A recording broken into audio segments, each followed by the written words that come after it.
It seems some things are broken. I'm gonna check it out in a second if it works. But yeah, hi, good Friday. We are in the fluffiest hair, as always, as it seems to be the case on Fridays, most Fridays. So we'll see how that goes. That is fluffy for now. That's what we know. We have some news, we have some tech news, we have some design news, app news, me being bad at code as always, and yeah, it's probably going to be a shorter stream today. I don't know why, but if you have questions, it's going to be a longer stream. You know, we'll see. But yeah, roughly, going straight in with the tech news because the tech news are pretty good. Also that, yeah, I can do that before the tech news. Yes, actually. Hi, welcome in, Chris. Hi. Before the tech news. Okay.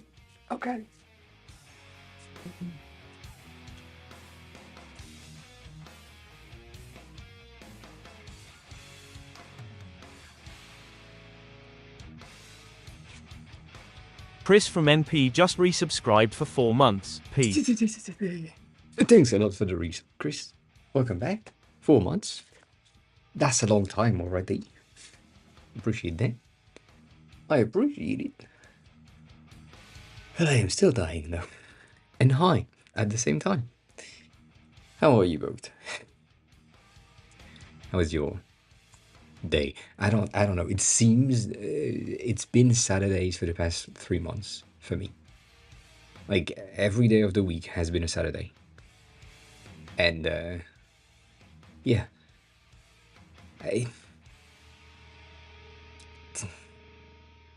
That's it.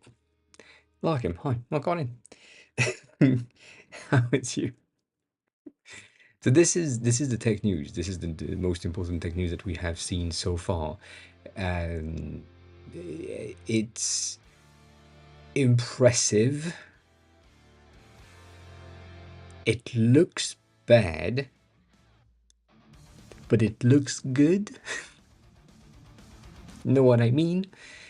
It's impressive in terms of what they achieved, and it's impressive in terms of tech. And I was watching a video before I started streaming about the tech, and they are talking about the fact that this is like a 10 years project. They started this in 2014. So that's crazy. But that's good. That's the same thing that happened for the Apple Vision Pro, and when they announced it, it was in the work for the past at least 7-10 years, something like that. And this is basically what I was saying when the Apple Vision Pro has been unveiled, meaning that ski goggles, not great. Glasses, great. However, we need a shit on Meta for this. What the fuck is this? What is that? How?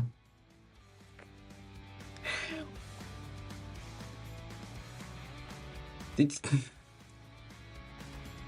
CSS corner radius? Never heard of it.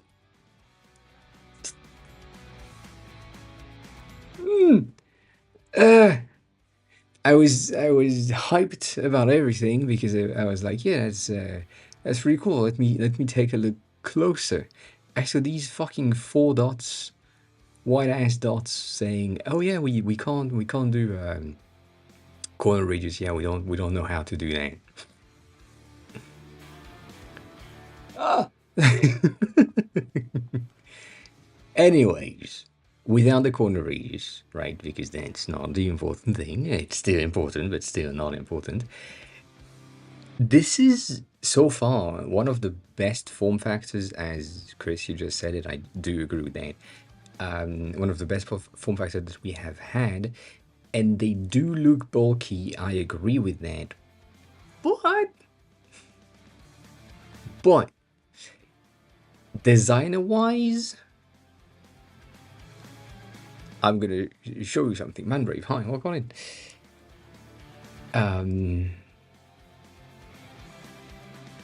Shit, there is no E at the end. Um, Designer-wise, if I take a look at Chris glasses, sorry for the screenshot right there. Shit, well, that's not better. Uh, it's not that far off. And these, as far as I remember, are some sort of like Balenciaga shit because Chris is just Chris and buys expensive shit. But it's not that far off. It's thicker. But you know, designer-wise, we're kind of good. Designer-wise, we're kind of good. So I know I can't have access to them because US only. What? And also prototype. How the fuck did we have a 911? How? How? Anyways,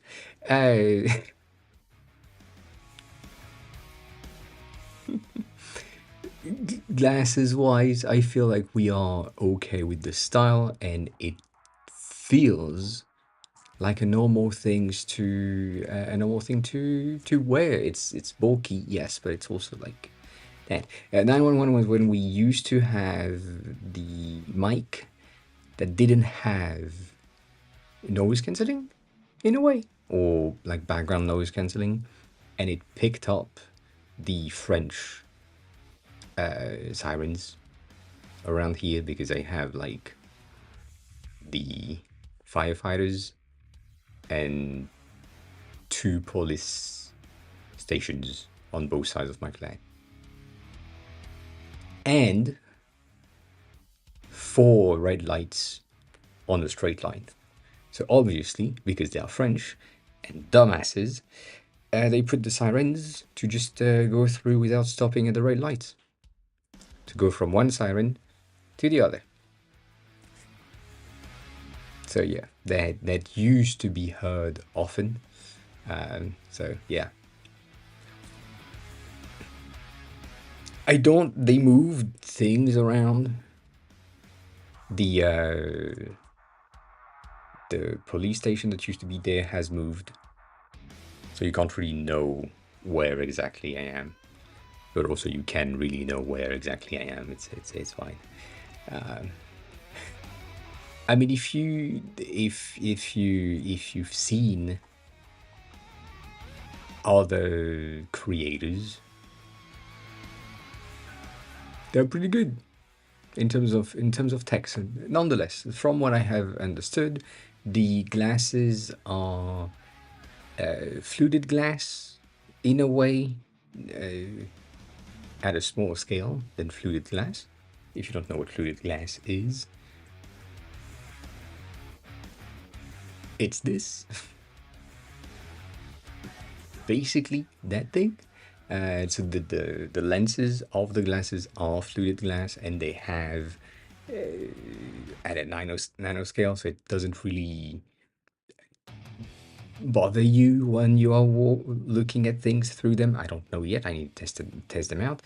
But the projectors are projecting into these specific refracting elements at the same time. And what I do understand from the video that I watched is that it is tracking your eyes to know where you're looking, and it's tracking your head movement, which is basically the glasses movement, to place the elements, these ones, properly in view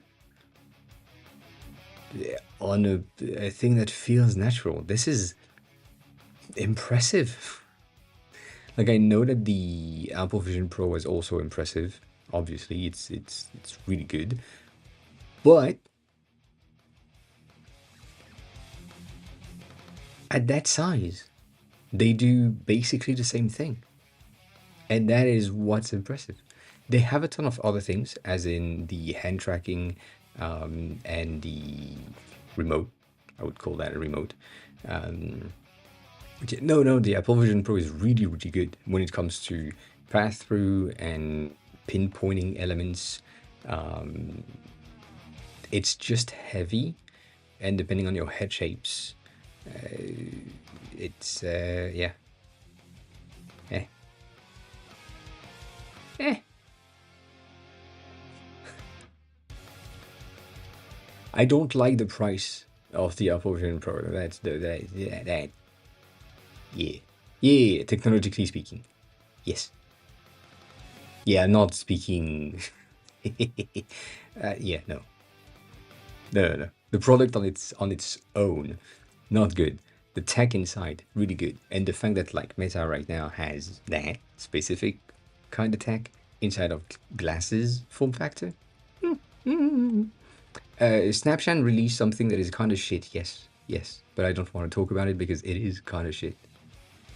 And I mean,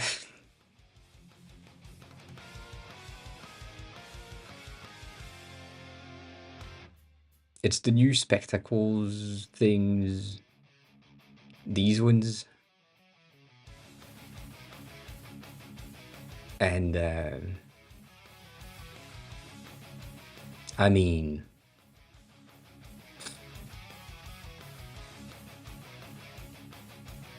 I don't think I need to say anything other than that.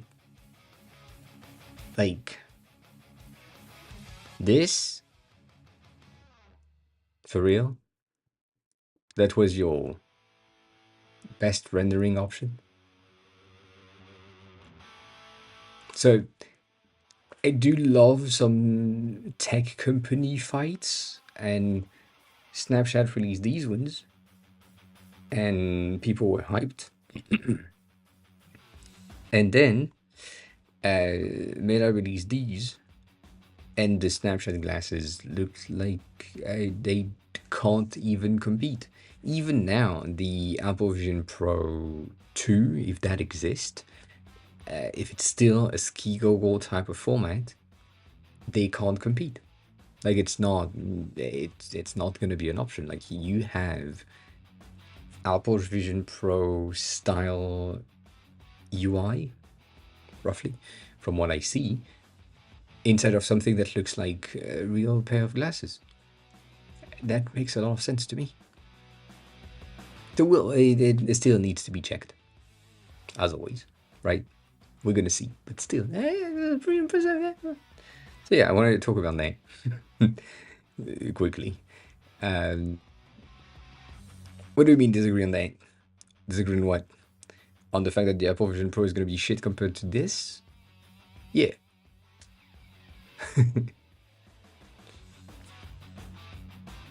I think if Google Glass, I don't think the two form factor can coexist. Not for the same purpose. Like, the thing that happens right now is that the Apple Vision Pro is currently marketed as a productivity headset.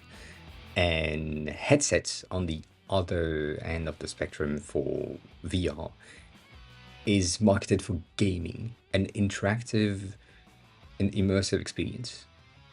The Apple Vision Pro is currently marketed towards productivity in an immersive environment, when in reality, what you need to have is a transparent environment where it feels natural to work with, which is basically what the Meta glasses are. It's a normal pair of glasses that you wear. It's maybe a bit heavier than regular ones, but I have like some heavy shit around here. And you do the exact same thing. The ski goggle form factor is when you really need to watch a movie or be in a video game, when you need like immersions, and they don't tap on the same coexisting form factor. I think they compare, from what I can see, they compare almost equally, kinda. So, yeah. Again, to be checked. These for now are just prototypes, and they have been announced and unveiled, and we have only the reviews of the people that have seen it, that have been paid to get the reviews out, probably. So right, first impressions from the people that are hyped about these techs are going to be more positive than the one that are not. So I get that. But yeah.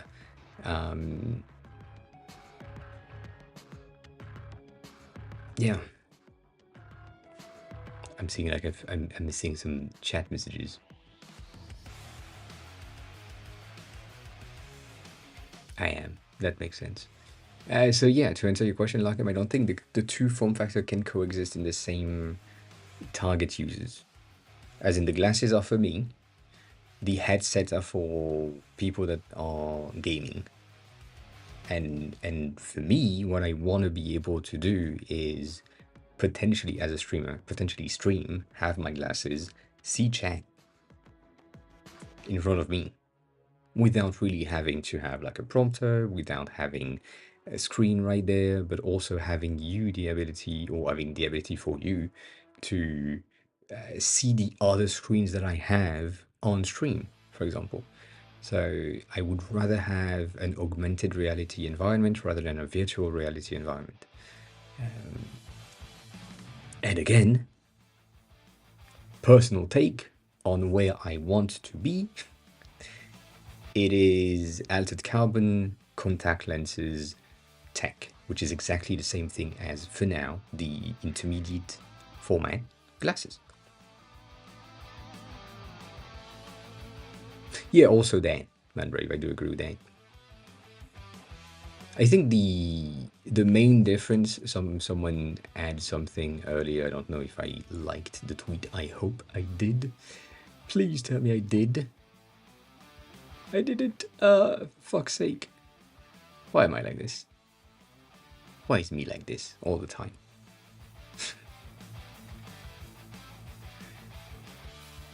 Someone had a tweet, which was really good, and now I lost it. I found it. Cool.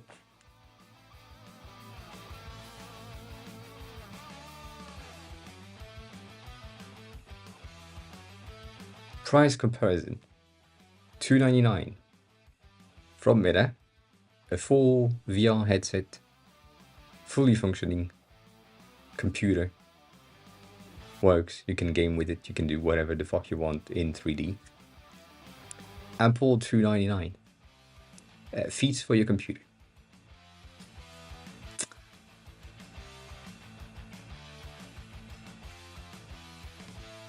Yeah. I'd rather take that. Anyways.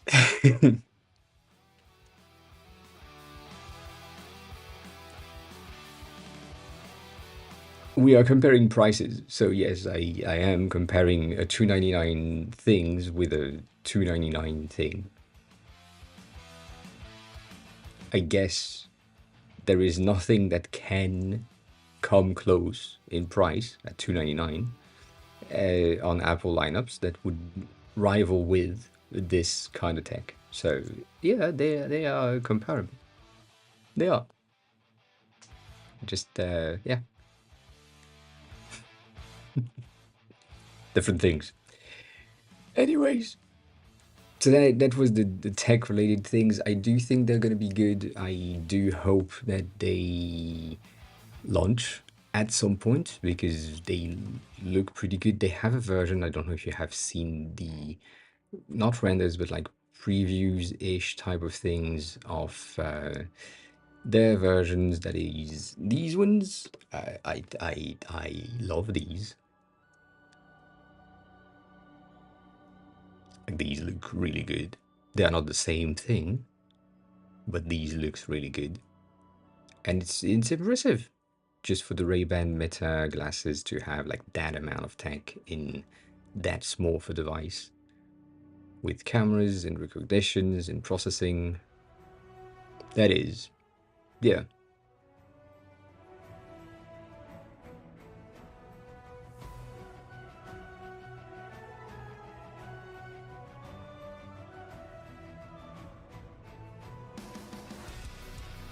My phone is as powerful as my computer, so no, I don't see the point of computers, and I don't see the point of headsets Like the Vision Pro is fine, but it has no place in a productive environment, because when you put that amount of weight on your head right now, you're not going to be productive for more than like 30 minutes to an hour, maybe 2 hours potentially. So no.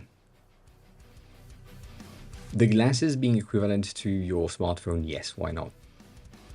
But I do think with the capabilities of my phone right now,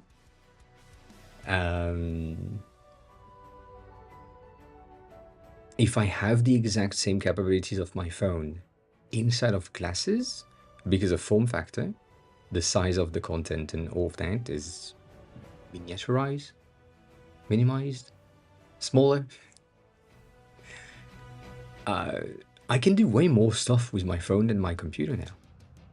Like, I don't know if you realize that, but like image recognition and object recognition with through cameras is way more powerful on my phone, and it's not a thing that my computer can do because I can't like just move it around an object and scan the object.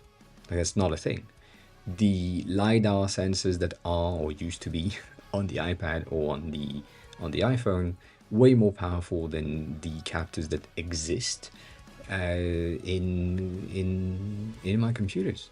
So yeah, no, I don't see a place for headsets ever, and I feel like they are really interesting in terms of gaming experience and movie watching experience, obviously porn experience, really good.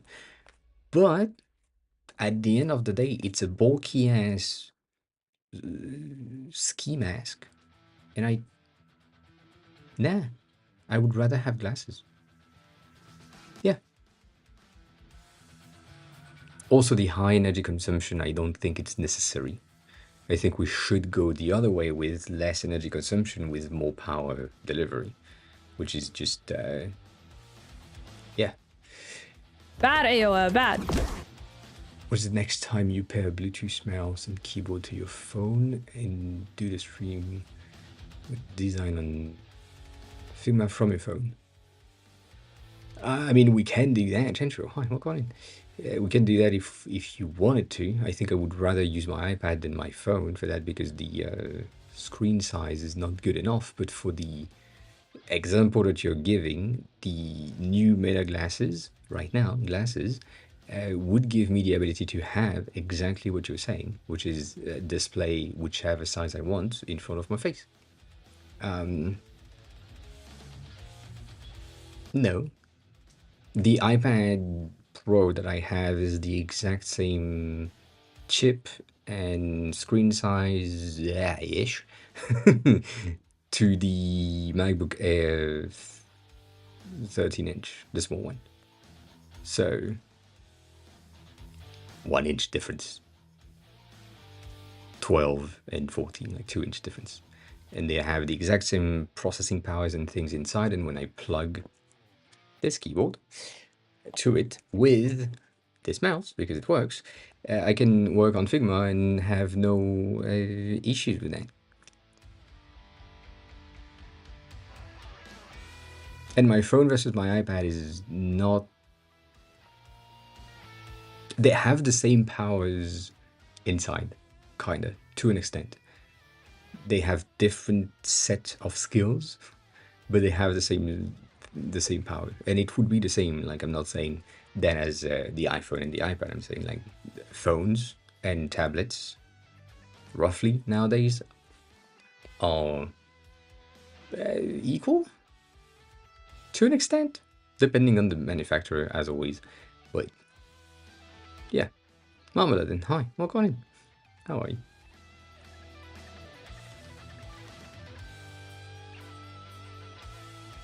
Yeah, I think I mean, my phone that I have since 2017, which is my Android phone here, that serves me as a chat reader, right there. You can't really see it, but it is right there.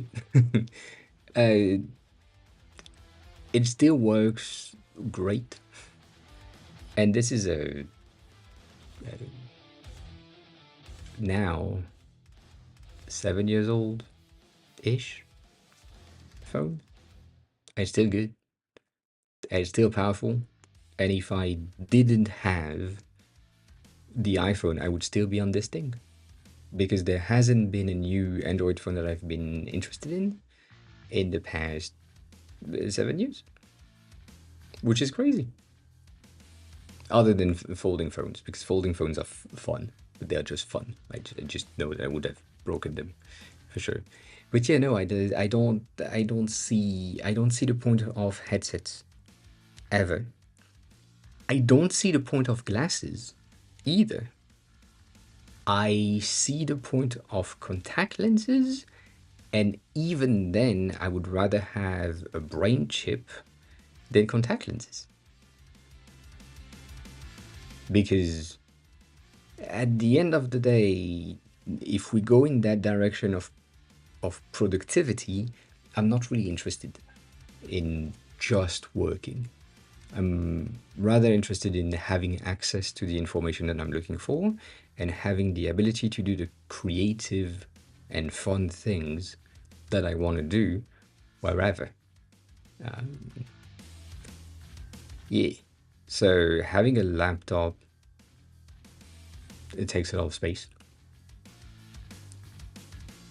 I do 99% of my technologically related things on my phone. If I need a bigger screen, is because I'm working, which is productivity oriented. And if I have something in front of me that is giving me the ability to get like a bigger screen, as in the new glasses from Meta, I would use that because it's lighter and it's gonna be way easier on me. Because right now with that thing, I can have how many? I don't know how much, but I can have a lot of different screens of different sizes in front of me wherever I want to place them and be good with it.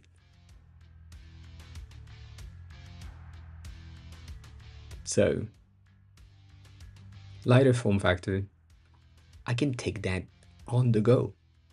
Think about it. Think about it.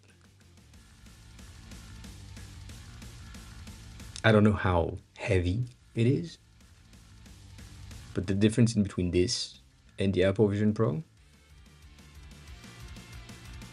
weight related,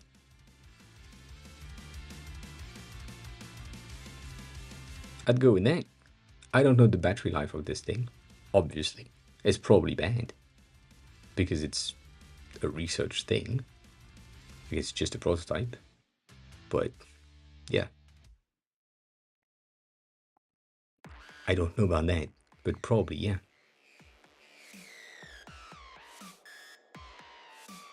Red, hi, welcome on in. How are you? How have you been?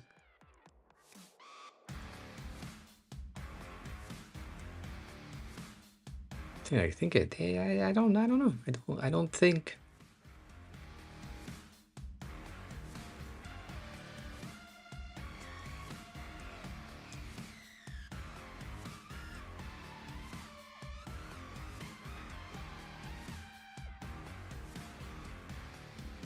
I mean, immersion wise, yes, 100%.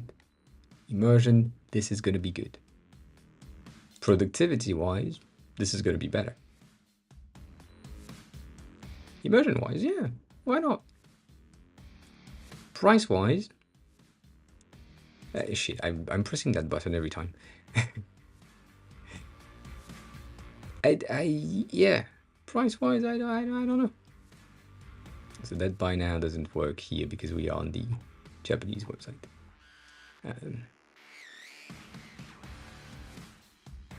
I think the sensors freak out on the Meta glasses. I think the Apple Vision Pro would be okay with it.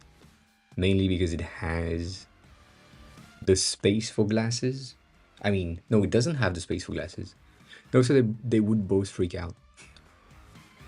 They would both break, for sure. But yeah, I don't want to wear that all day, because that's the point. With your vision, Larkin, at least, of a world where we have condensed the computer into a headset and we use that as computers. I don't want to. I don't want to. I would rather spend my day with that on my face and still have the ability to do something with it if the battery dies. Because if the battery dies, what do I have? Glasses.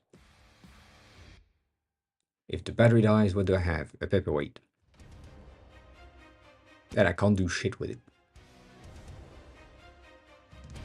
I don't know. Yeah. I wouldn't.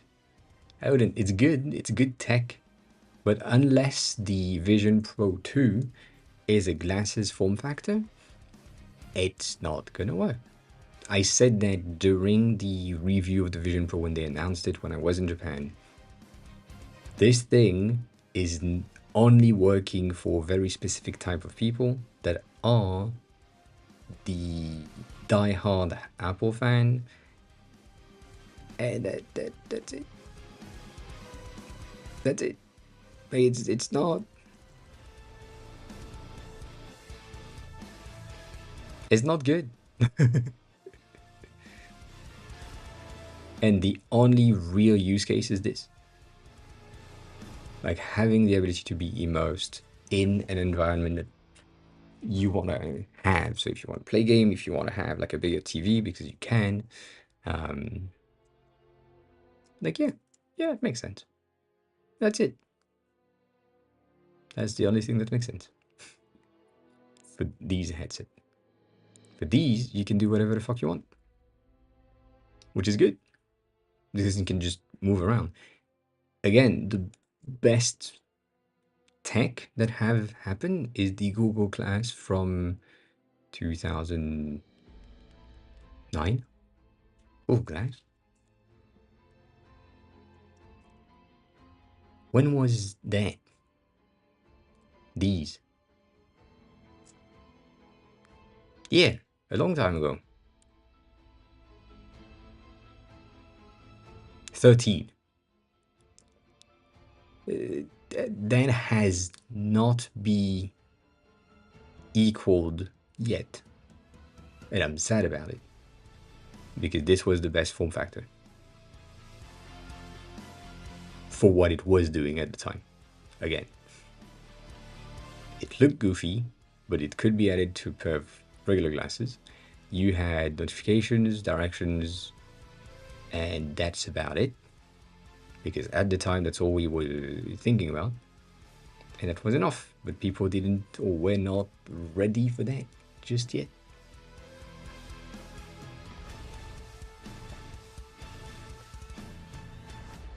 So yeah. Anyways. Tech related. These ones, nah. The other one, yes. All the design related news, these. We've had some of the newer, like, human touch coming back, as in these things. I talked about it many times. Adding or bringing back some organic feeling things, as in fonts, and or some organic angles.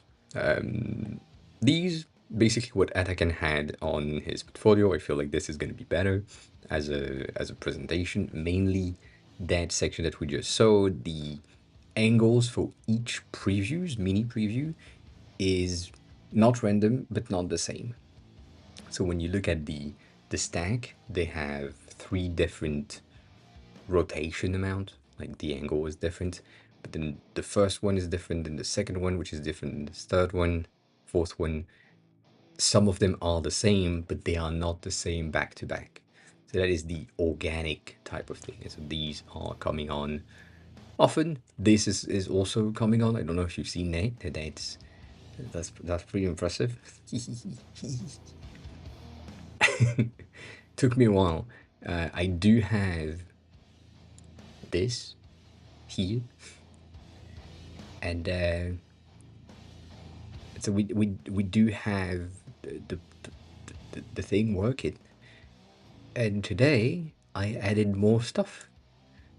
As in, since today, I now have, if the profile loads, because the profile needs a ton of time, a better profile view, which is good. And brace yourself. God damn it! Andreas Sasdev raided my stream with 21 viewers. Andres, welcome on in. How are you? Thank you for the raid. I appreciate it. Welcome on in, everyone. For those of you who don't know me, hi, I'm AO, I'm the helping designer. We are talking about the tech that happens, and now I'm showcasing what I've done in the past few hours.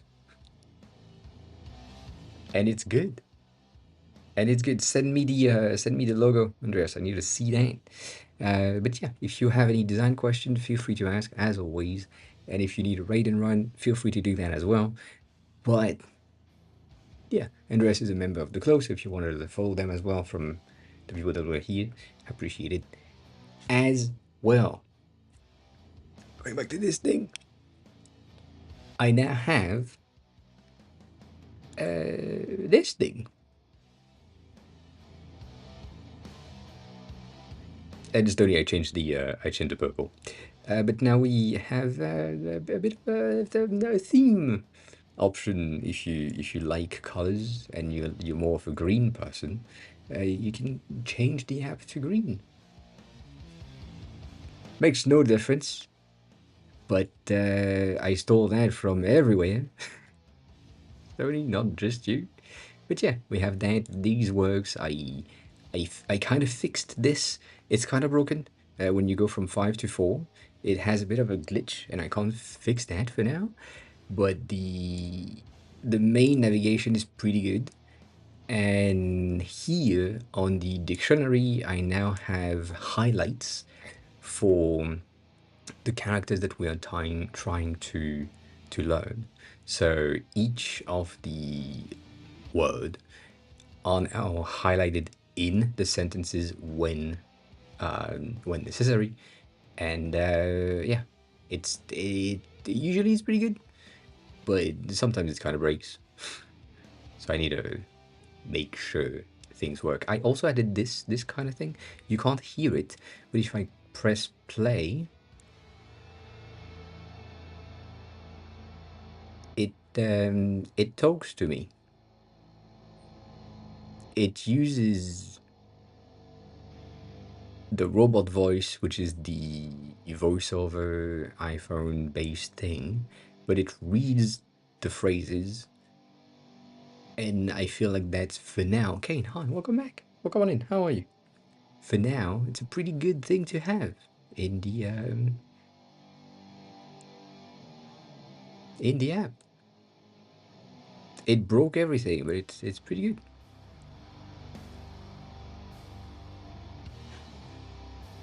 Also, the day, if you just want to practice and not be, you know. But yeah, that's a fun thing. Robbins Robin's P fine, just hi. resubscribed for 20 months. Hello. I hate Apache web servers. Apache, yeah. It's called Apache in France. So yeah. Well, Colin, thanks a lot for the resub. I appreciate that. I am doing okay. I am doing okay. I have still things to fix. As in the bottom bar, even though I like them, we've made a lot of progress on that. And it's okay, right? It's a cool looking thing. It's not to the extent or the level of details that I wanted to have.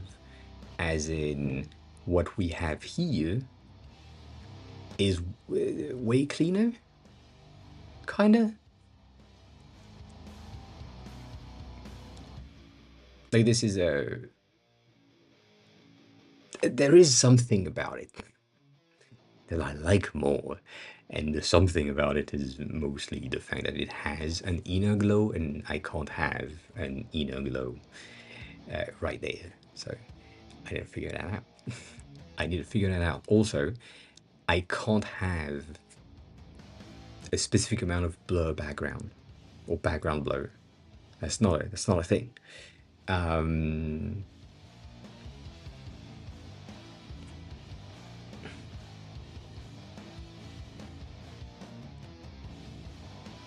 That is a long ass question. I think you should do detail shots if that's what is interesting to you.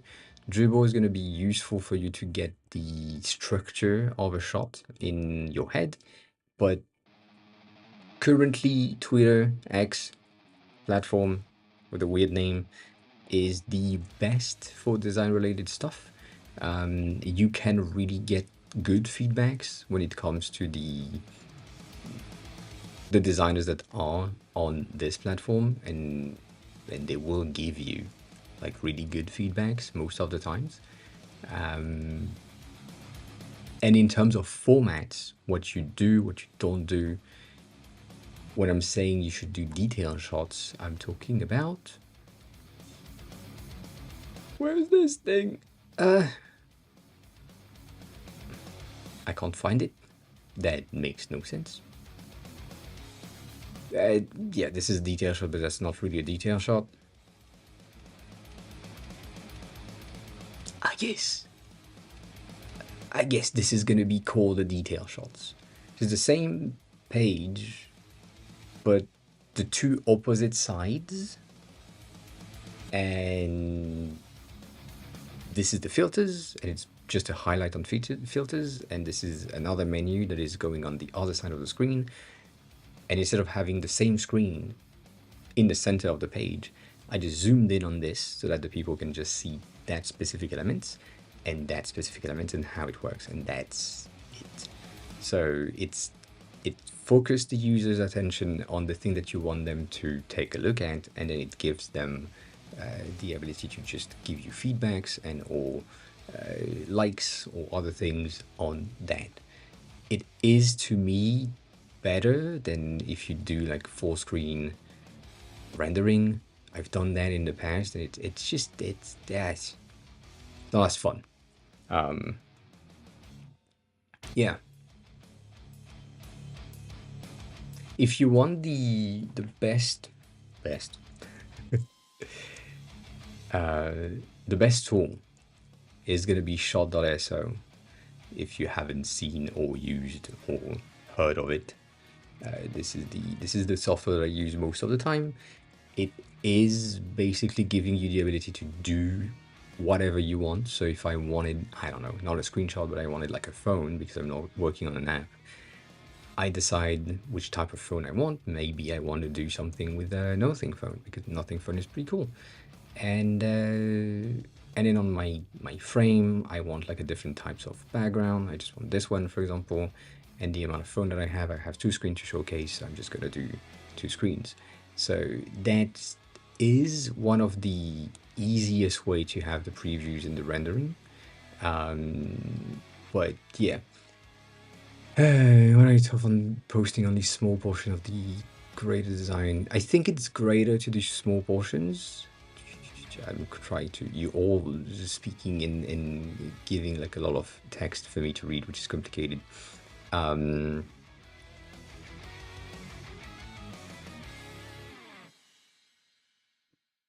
think so.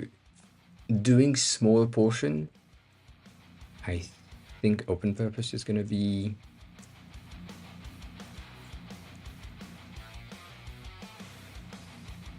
the best kind of thing. Let me just do that here. Open purpose is doing detail shots most of the time. It's like, oh, we've worked on this specific teeny tiny widgets, and you see that, and that's it. and that build up some sort of an interest from the people that watch it, and they arrive on this and they're like, what is this thing? What does this do? This is idle growth and focus. What can it be related to? I don't know. Maybe they explain it, maybe they don't. Usually they don't. And it's an intriguing type of thing. It can get some feedbacks and some likes if that's what you're about. But yeah, I feel like smaller portion rather than the greater design is better in terms of social media because it creates interest. But yeah, it's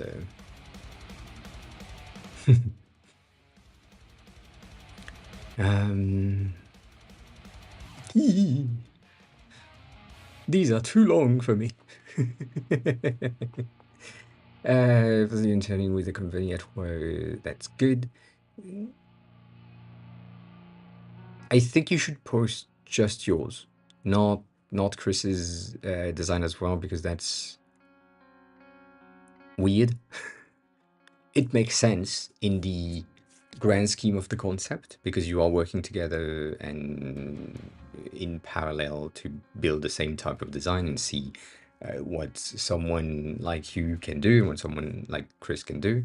But that's a different thing. If you want to get hired somewhere, I don't want to see something that someone else has done. I guess that's not a thing that interests any hiring people. They want to know what you can do, and you can do compared to something else or someone else. Not the greatest idea. So just yours on your personal account. Yes, you can create an account specifically for that if you want to not pollute your feeds. But at the end of the day, you are the creator and it is personal, so I would rather do personal account. Personally speaking.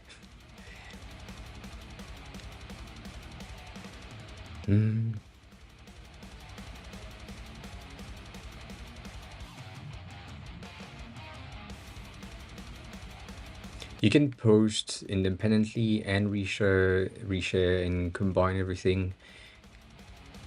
The likelihood of the company being willing to share your journey in the company, that's very low. So I would rather you post for yourself. But yeah.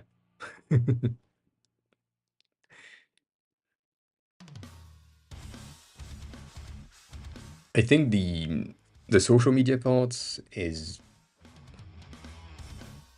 not necessary. It's useful, but it's not necessary. If you could go without it, I would rather you go without it.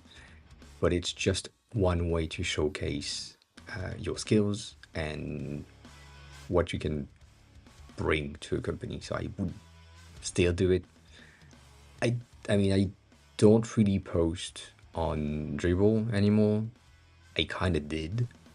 Like I had a design test for a company, and in terms of they asked me to do something, I did it, I posted it on Dribble, and then I sent them the thing. The goal with that is that I have the first post about the design that I've done and the concept that I've done, and I own the IP of that type of design.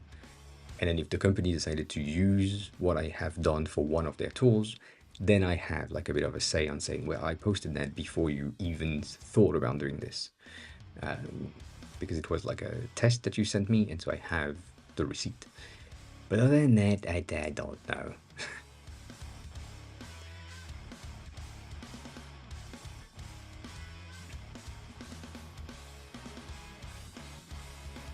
I think there is a lot of designer and developers in general that are extremely successful without having any social media presence. Like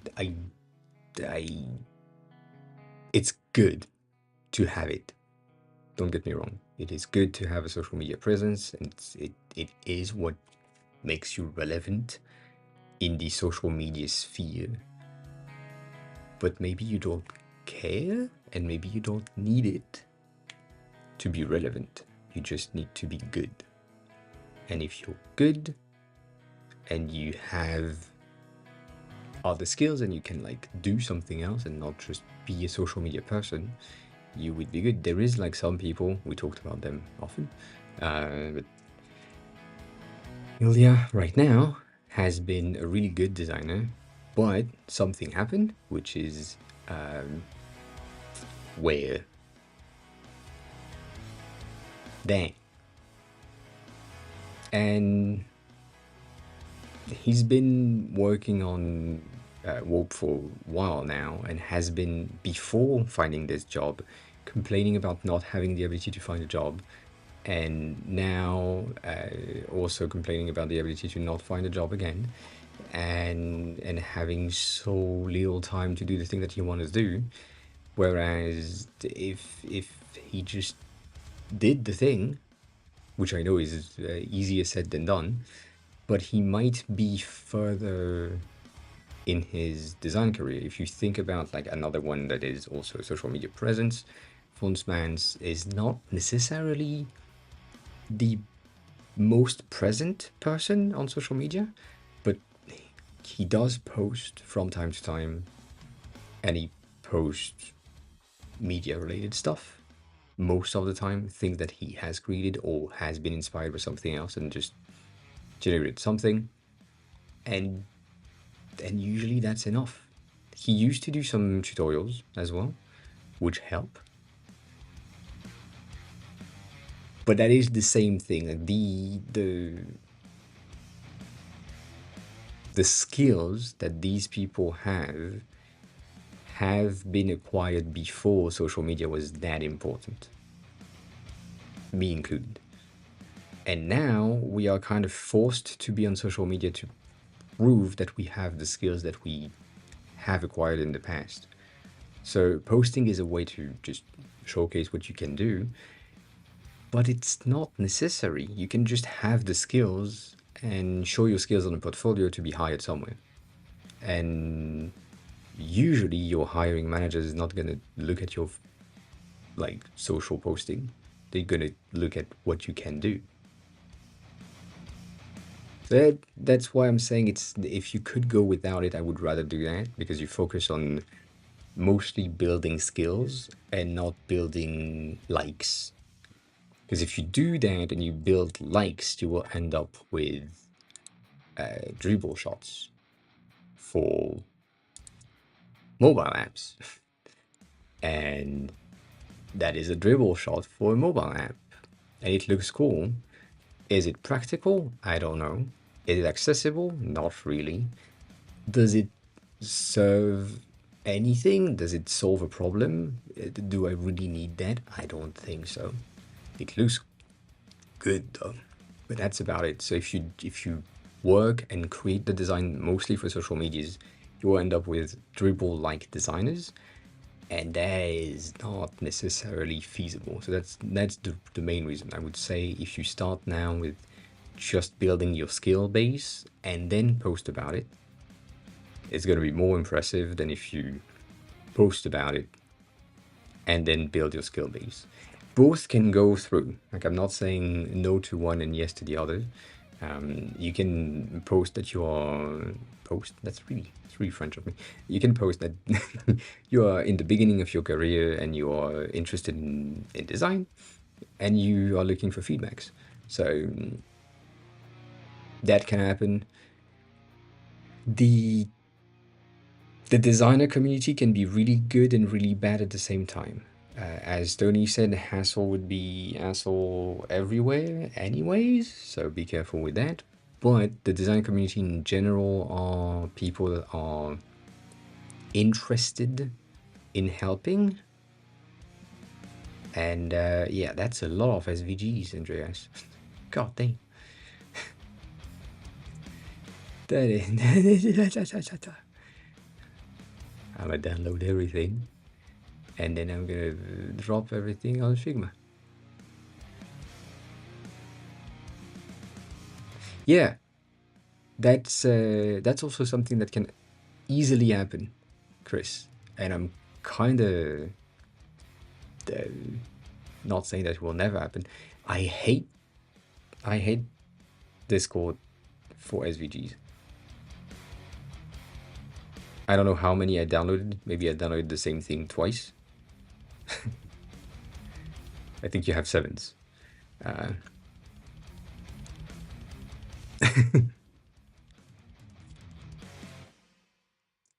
Yeah, that's yeah, that is a wild thing to say, Chris. Yeah. I'm sorry someone said that to you.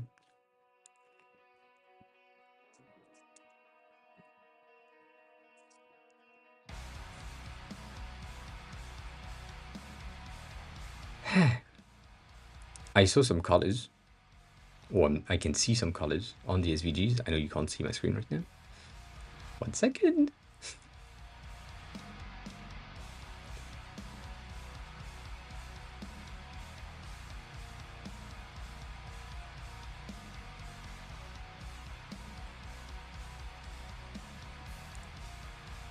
Yeah, we have that.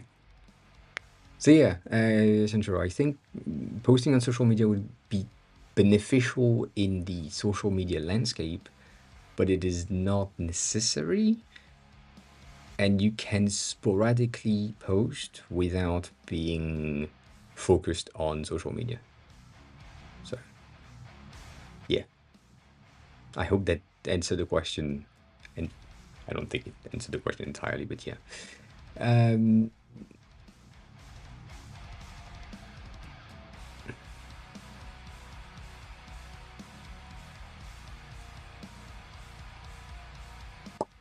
I see.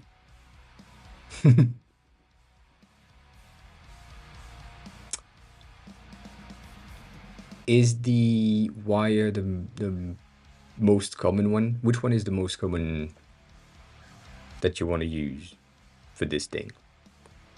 Is it this one? Is it this one? I like this one a lot, but for now I haven't zoomed in. I'm far away. The color ones on the gray green. These ones. Okay, cool. I'm gonna stay here because that seems like a normal thing to do.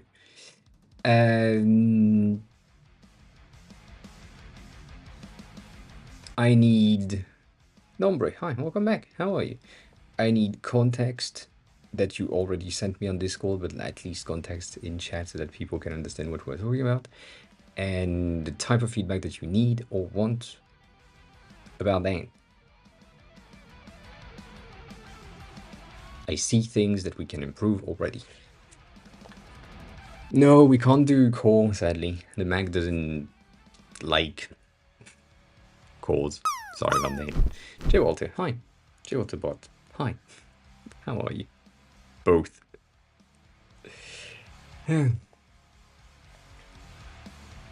How's your day going?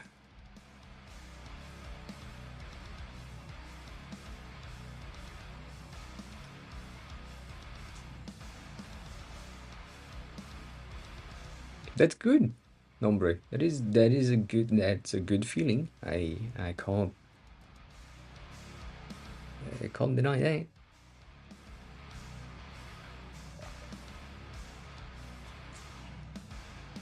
I can't deny that.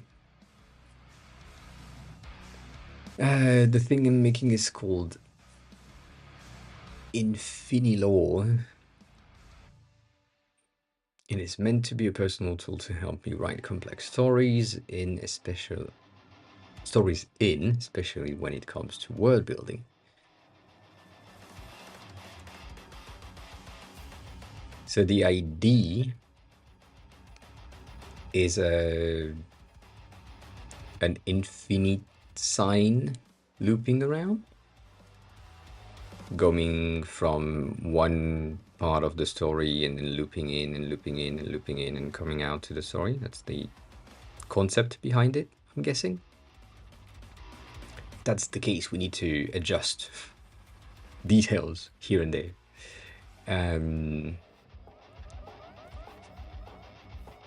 Yeah.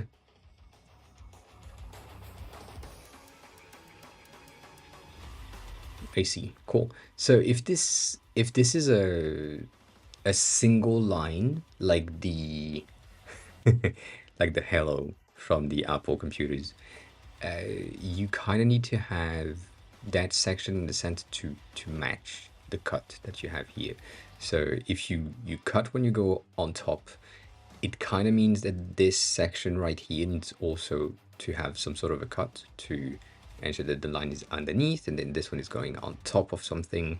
Then maybe here is going underneath, so you would have like a cut here and a cut here. It goes under, and then that goes on top of what you already have done. And so this is more of a intertwined wire, if that's the goal or the concept behind it. If that's not the thing and you just want everything to be really tight, I don't really see the point of that gap right there. These two gaps, not necessary. And you could have gone with a single straight line with the same width as the circles. That's the first thing. Color-wise, why not? Why yes? I don't know. Why not? I don't know either. The thing that I'm sure about is the shadow in the background. That is not a good idea. Yeah. That's a no. That is a yes. This one is really good. I like the stickers effect that you have. The shadow is not a good thing. The colors are two main colors of the two different writing projects, I see. I saw that absolutely differently. And maybe that's my designer brain. But I saw that as sky, earth, and like grass, core of the earth type of thing. Like it's a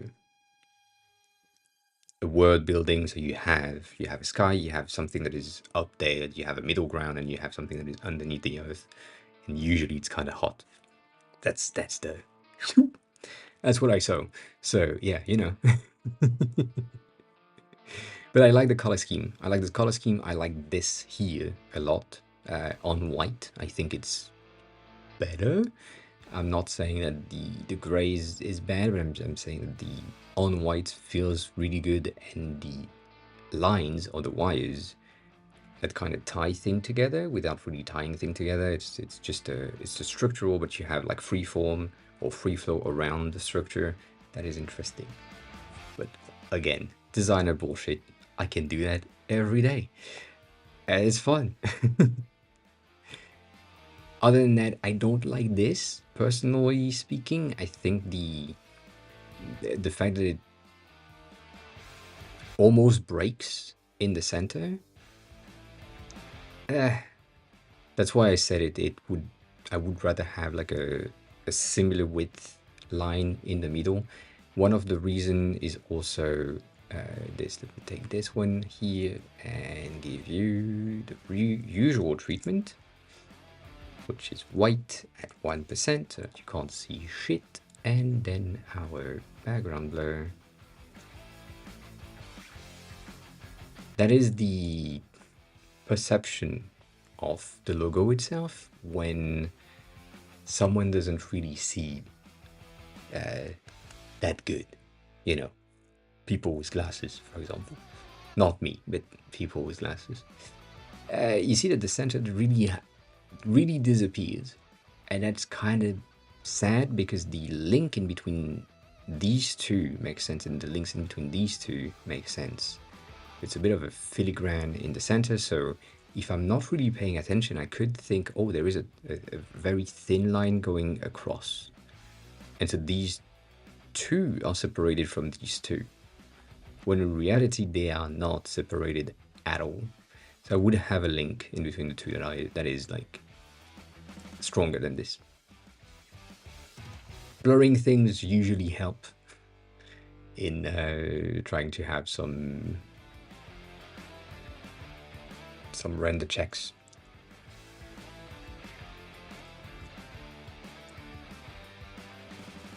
So yeah, there's that. Otherwise, Geometrically speaking, it's pretty good. I feel like these ones, I mean, these ones are the same, but I really feel like this one is almost my favorite, mainly because of the style of it and the fact that this is like a safe shape, and you will always have that shape with the sticker outline and that fixed in the center. And the colors are good. Would rather have them on white because that blue is so bright. Like it brings so much into. Holy shit, you're doing Illustrator things right there. Oh my god. Ah, ah, ah.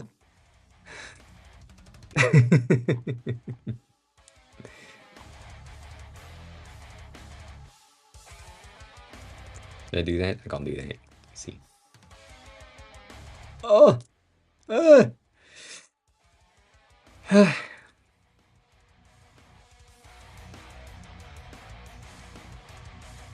Ah, for fuck's sake.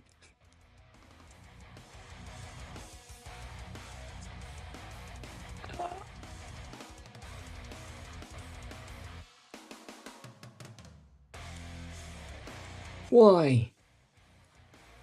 Why? Why? Why? Why? Mm-hmm. Mm-hmm. It's gonna be fine. It's gonna be fine.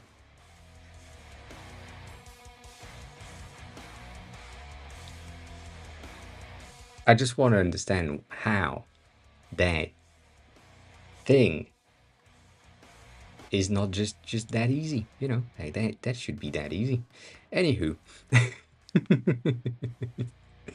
I really like these colors on the white background. That's the it looks brighter than here, which is weird.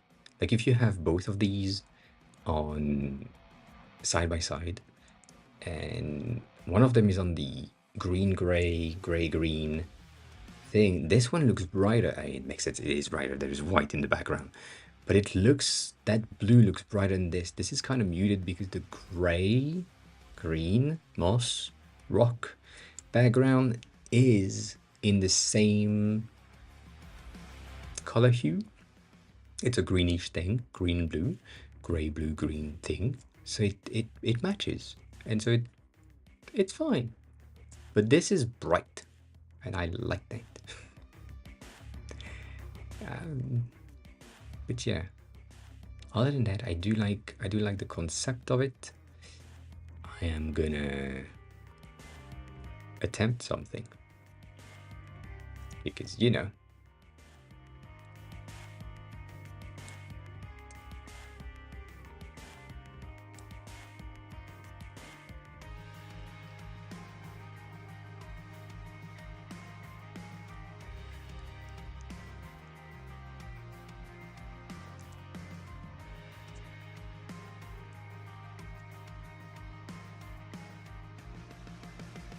Oh, it's not aligned. Why? Don't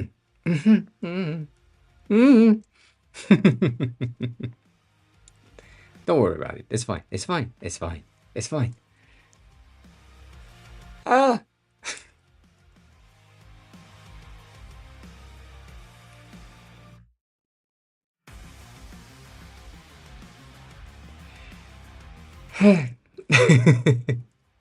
It's okay. It's okay. We're good. We're good. 42? Nope. 88? Nope. Kinda, 72, cool. Yeah, 70, 76. Yeah, roughly.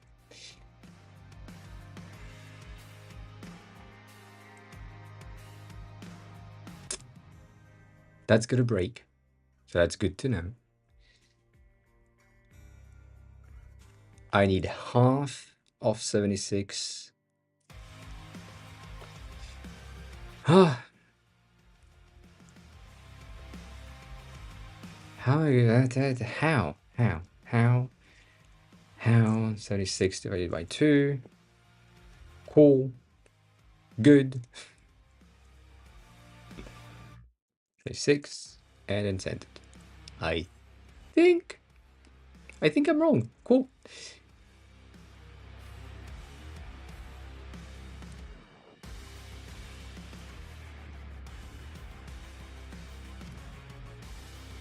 I will kill people.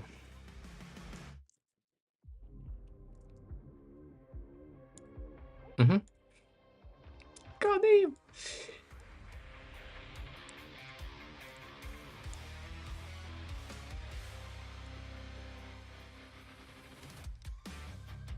This is bad. This is a bad move. I'm gonna say that now because I shouldn't just do that this way. Oh, I forgot something. So if that's your... Let me explain what I'm doing because I'm just doing circles right now. If I'm doing it with one single line, as a starting point, we can then have the things linked perfectly to the points to which they need to be connected. So I'm gonna basically merge them together and ensure that these are one single vector point. They all will have like a center, which we don't really need. But then from here, we know that the endpoint that is there needs to connect there, and the endpoint that is here needs to connect here. So that is extremely simple for us to just then do that. And as you can see, I fucked up when it comes to aligning things. So I'm gonna just move that in and be good with it. Probably messed up on this as well, to be honest. Knowing me and what I just did, that messed up. And so here we know that this point right there is going to be connected to this point right here, which is where you had a bit of an issue on your Illustrator things. And then that point there is basically like a similar angle as your point in the center. So you will want to have some sort of an arch going, but for the sake of now, I'm gonna just align them visually and hope for the best. I guess I could do that. You know what? I'm gonna do that because that's gonna be easier for me. I'm saying I'm gonna do that. I'm gonna do just that.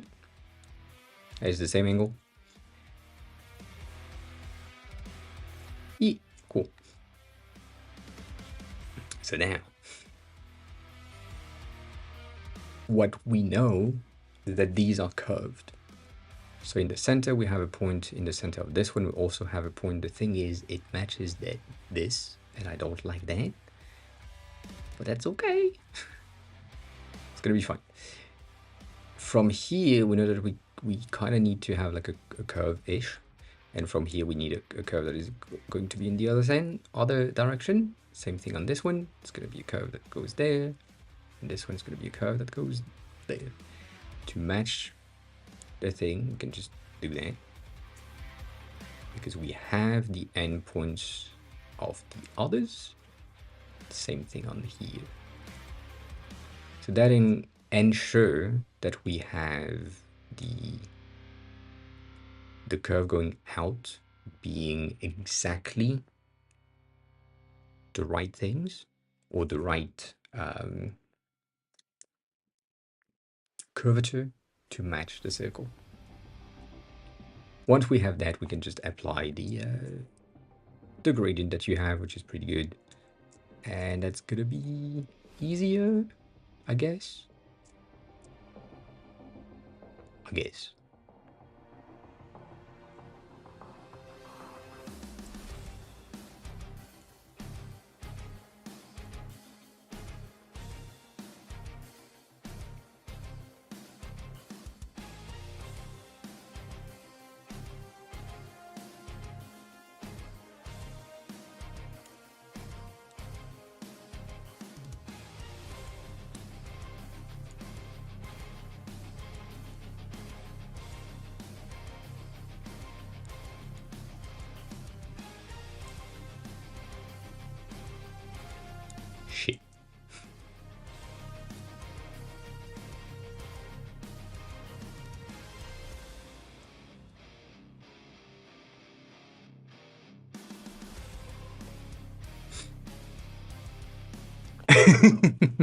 What do you mean? It's different. Brain is telling me something that is interesting, so we're gonna try it out. I don't know if it's gonna be good. I don't think it's gonna be good now that I'm thinking about it. Yeah, no, it's not good. But yeah, I had to try. I had to try. It's gonna be useful in a way to get that kind of sub outline potential, but it's still bad. One of the things that I do like that I don't have in Figma, but I do like, sorry, in Illustrator. Yes, I said it. I like something from Illustrator. This is so useful. I think it's W in Illustrator, as far as I remember. It's the stroke width, and you can just define at the end of a stroke to have it be smaller. And yeah, Shift W. And yeah, we don't have that. I like that. So in order to do this or to achieve something similar, we need to basically recreate or outline the lines. And then just, I don't like that. That's bad. That is bad. There is a plugin, which is called Line Width.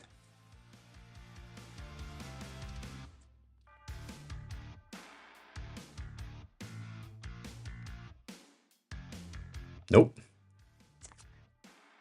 What's the name of the tool? The real name of the tool in Illustrator? Path something. It's path width. It's just width, yeah. It's kind of weird because when you have like the... You know, that's not the thing. Anyways, we don't care about that right now. So, to go back to what I was saying earlier with the split, the potential split that you could have to get like more of an organic bridge type of feeling, it's gonna be complicated to do in Figma. Like these cuts, you don't have the shape builder, so you don't care about that. Nonetheless, just having these kind of curved transition is gonna help. If you really want to have the split right here and right here, it's kind of simple.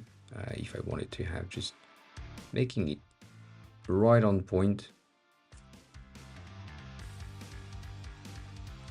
it's gonna be somewhere around here. And then from there, we need like a bit of a split. So it's gonna be somewhere there.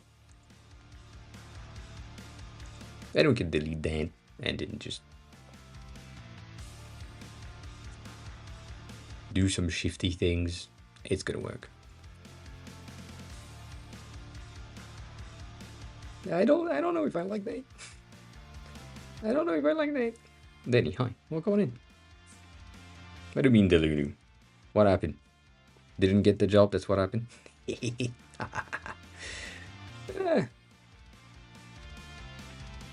Nonetheless, I'm deep in recreating the thing. Main point being like that transition here is kind of not really my cup of tea. I feel like it's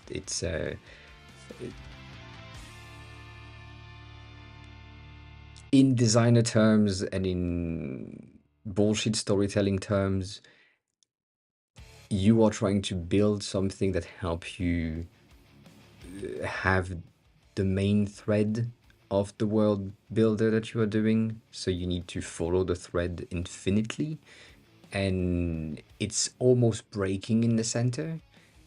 And that feeling of uncertainty and it might break is kind of not really what we want. We want to, or at least in my head, we want to have something that inspires and make sure that you have a strong connection with the story throughout the writing of the entire story and world and all that.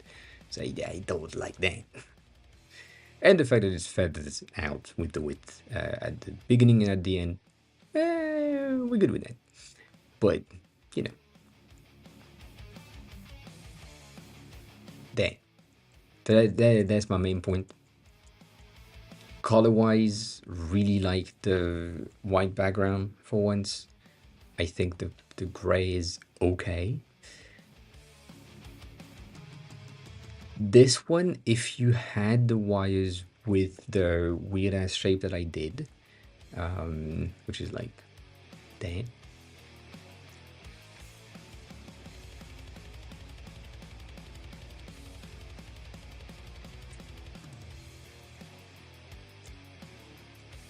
On top of your grid, I feel like it's interesting as well.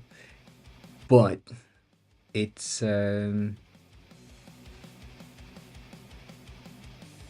this is more D&D to me.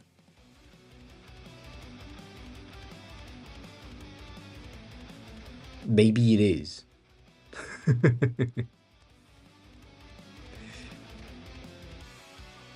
Yeah. That's pretty interesting. It's there is multiple feelings that I have, as you can probably tell from my hand movements, if you can see my hands movements. Uh, but it has the scissors. It has a feel of scissors and threads intertwining together.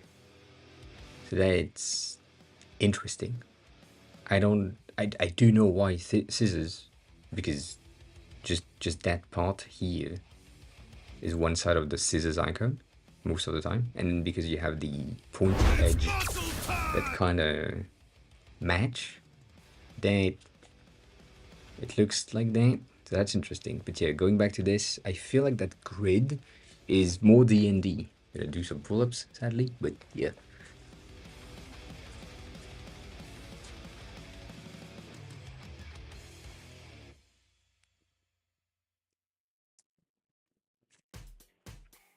That happens.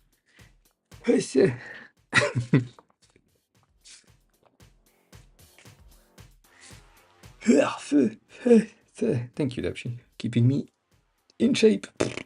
Lol. I'm gonna die anyways. Yeah, it is D&D coded for me, as in when you build a dungeon on a map, you are gonna do the tiles where the players can go and where they can move and what are the potentials on the room and all of that. So that's why it feels coded with the tile. Yeah, I think like it's good for you because it's a world builder project. So it makes sense, kinda. So I like that a lot. I don't know. I don't know if I don't know. Did I fuck up? I did fuck up. Cool. Cool.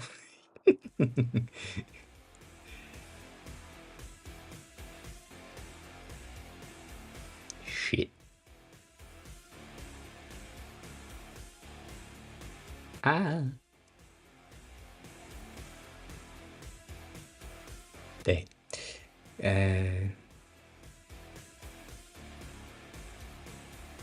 You have how many? 4. Olympic vibes is interesting. I don't agree, but I don't disagree either. I'm gonna grid of 5. That's a grid of 6. I can't count, apparently. Cool. Just so that we have every element of the logo inside of it. And it's absolutely not aligned.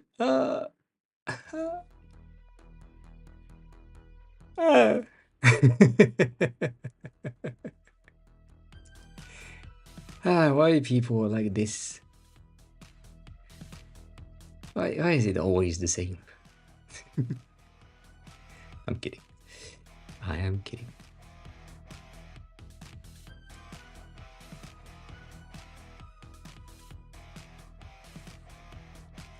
It's me.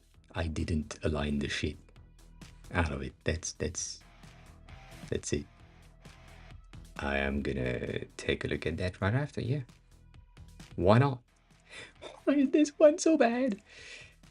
I don't know. That's a lot of... That's a lot closer than I thought it would be. Compared to this one, for example.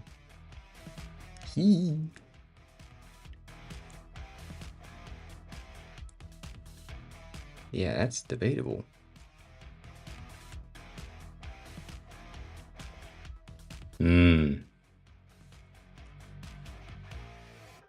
Yo, now raycast person? Nah. I see. Oh, I should do both at the same time. Yeah, I should do that. I should think for a second before I try to move stuff around. That would make sense. Yeah. 100%. 100%. Cool. So with that in mind and with your grid, you end up in the corner. That's what I thought. Good to know. So with the main grid now, I can just realign things. We also kind of need to have the structure of that point in the center to be in the center, and the structure of these points to be like not in the center, but in the center of the corner. In the corner center. So I'm gonna do that. Bitch, do that. What I say, center. There. Wasn't on point. Wasn't on point. Come on. Not that hard. It's not that hard. Good. Yee.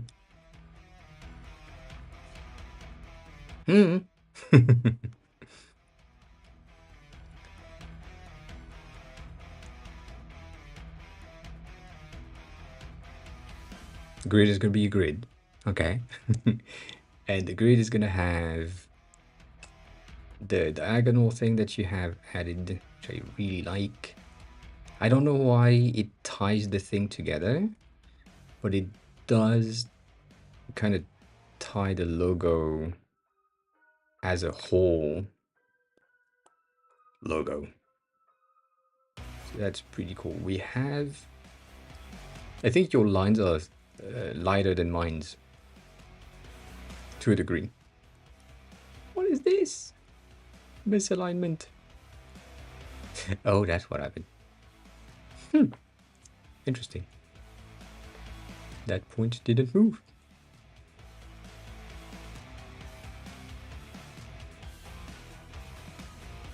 You mean these? The tiny thing on the side? Yes, me too. It's just like Figma doesn't allow this. So for now, I'm just gonna be cap flat. Because we can't change that properly just yet. We will, not just yet.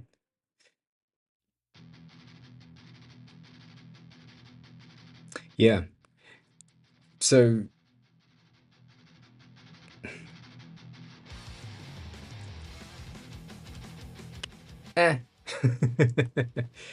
that's a concept that needs like another concept. In order to get the whole thing, god damn it, that's the wrong thing.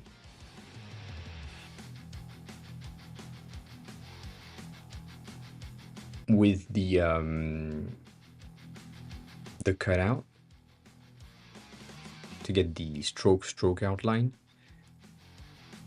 there is like plenty of steps to do to achieve that. So I basically need to have that shape in the background duplicated, and then I'm gonna cut everything that is not necessary, implying like basically everything, and just keep that segment, that little tiny segment that is at the bottom.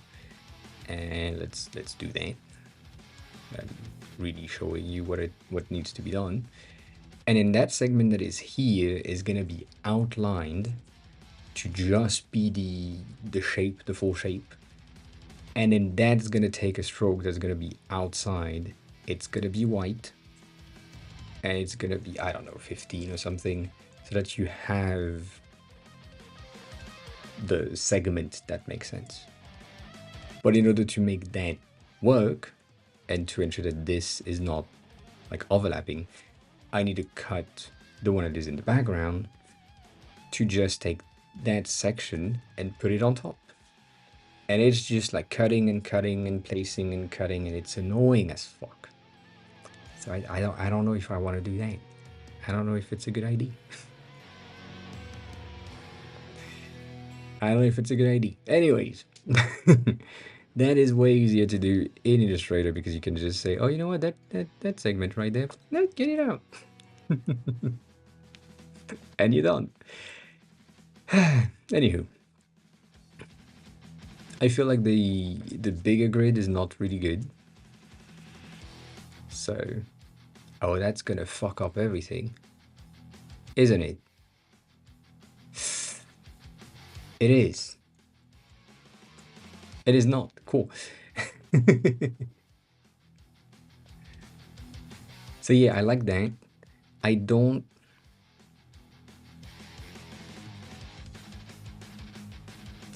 really know how to feather the width, the ends width right there.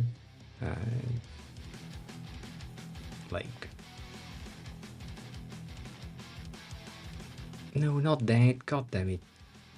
Figma is annoying. That panel pissing me off. Shouldn't have it. Come on.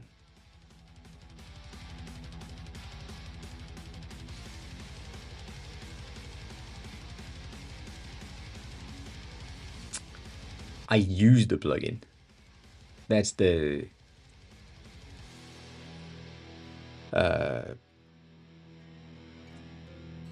maybe you're right. Maybe you're right, because it's called a stroke in Figma.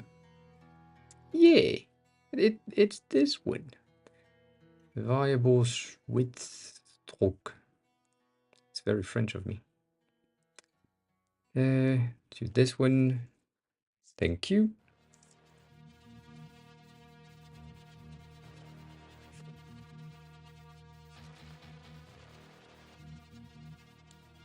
It is saved. Yeah, that. Can I see a background? No, I can't see a background.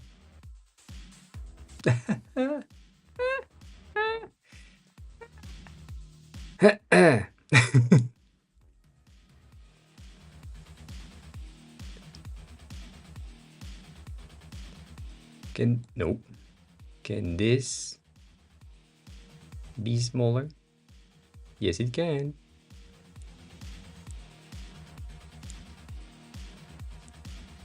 I think at this size, it's pretty good.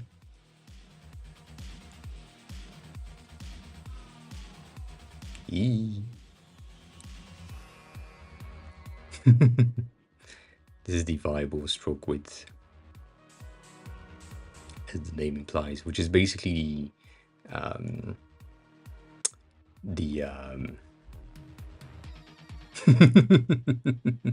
it's the Shift W tool in Illustrator.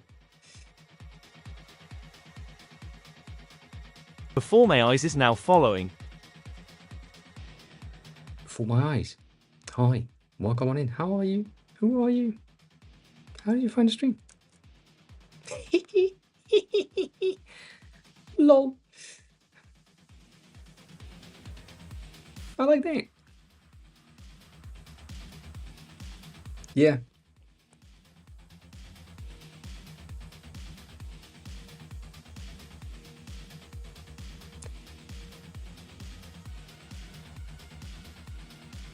I'm hearing things.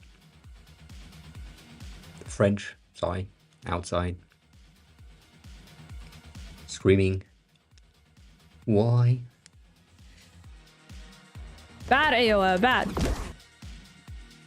Let me do a version without the whys as well.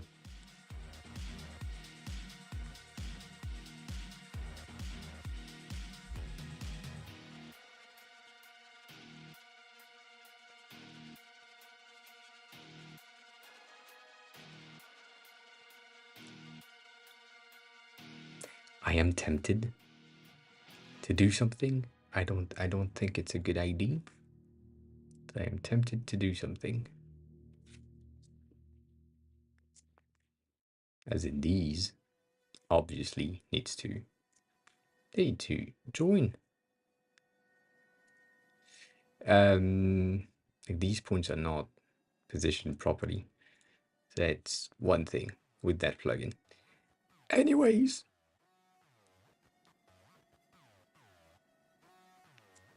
for some reason, you know, just some reason,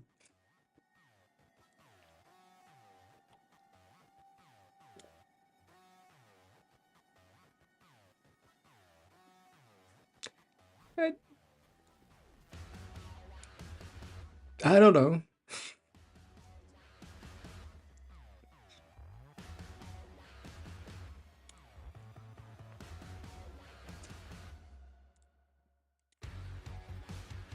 Yeah, that's bad.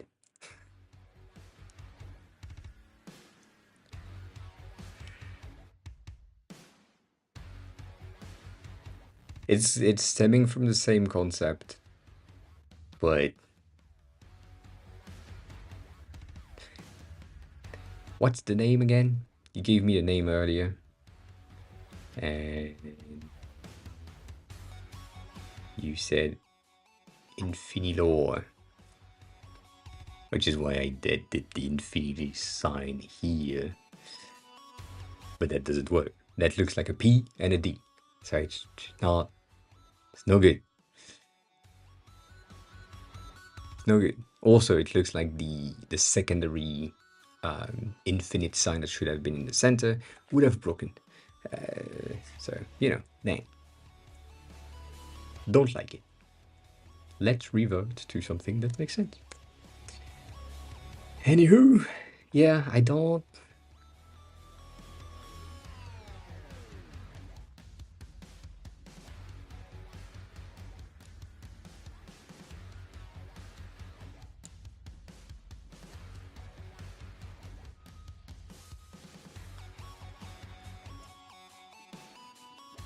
Right?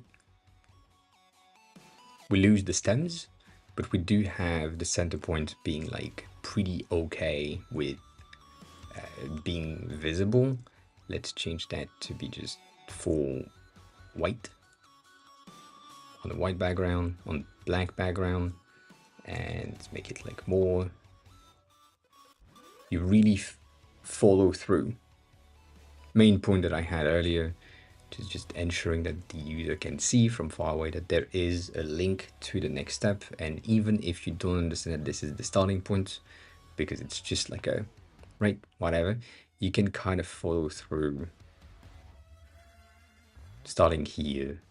I should just fucking lock this bitch. Just do that. That really looked like the script writing of elves, which is I think what you said earlier. So yeah, I do think that's pretty good. And Kane, you said demo station. What is demo station?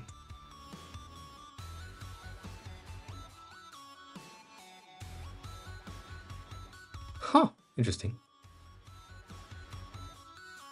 I'm gonna check that out.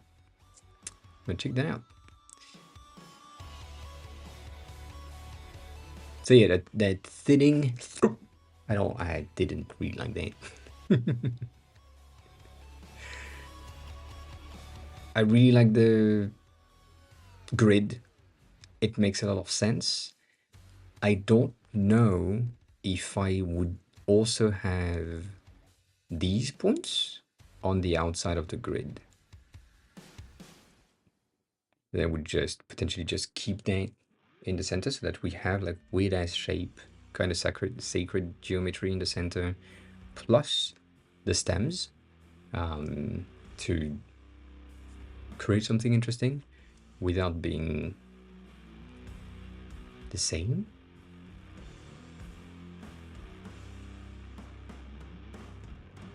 And now my brain went into UV mapping for this. No, I'm not gonna do that. That's a good unfolding thing. It's a pretty interesting cube. Like it holds a sphere. If you,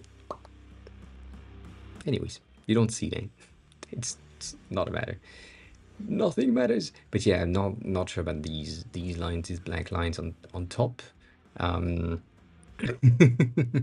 Yeah, it could be like a pedestal, right? Of things with two interlocking rods in 3D. And so that means that you have like points on the edges, and then you can have the logo in the center. No. With that, sorry, brain. With that in mind, right? Because it's a thread, something that is looping around. You could have that L shape created in perspective. So if you're looking at it from straight, it's going to be a certain way. But if you're rotating it, just the loop is going the other way.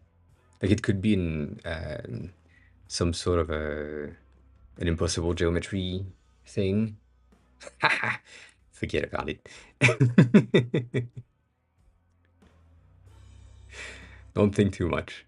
So yeah, I like it on white. Let me just have a go at it in the same color scheme with the black being white, because we kind of need to check that.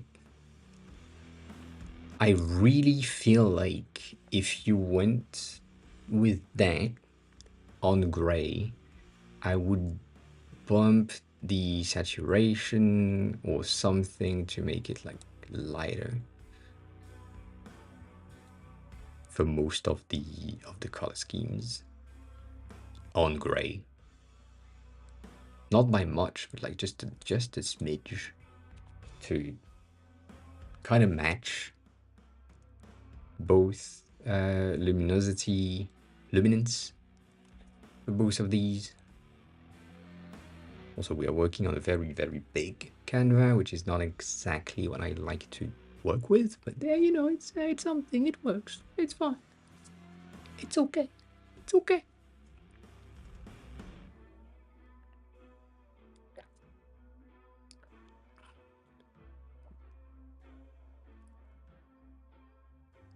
But yeah, that's the,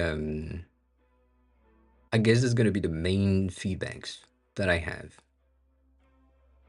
There's a lot of feedbacks, I know. But yeah, I feel like that's going to be kind of the main thing. What I'm seeing here on the color scheme is that the transition between your green and your orange is muddy. I'm not, again, as I said earlier, because I see it as a transition from sky to center of the Earth's core. There is mud in the center, not really an issue, but you may want to have a better transition in between your green and your orange, and that would imply selecting like 1 or 3 more points in the gradients to ensure that you have something that kind of helps and makes sense in terms of vibrancy and colors. That muddy is muddy, and changing that is just a matter of adding some points, ensuring that they are a bit like brighter, and sometimes it just helps. But color schemes are important as well. And going back to this one, it still is my favorite. And I don't mind the thread being thinner around there. I mostly mind this gap that needs to be filled in my head. Like if this thread is getting thinner, then either that point is supposed to be higher, as in this thing is supposed to be like here to match this, or that is supposed to be like there to kind of match the angle, just flow through, because right now it is disconnected. This curve is sending me around there, and this curve is sending me around here, so it needs to go down like there. But yeah, yeah.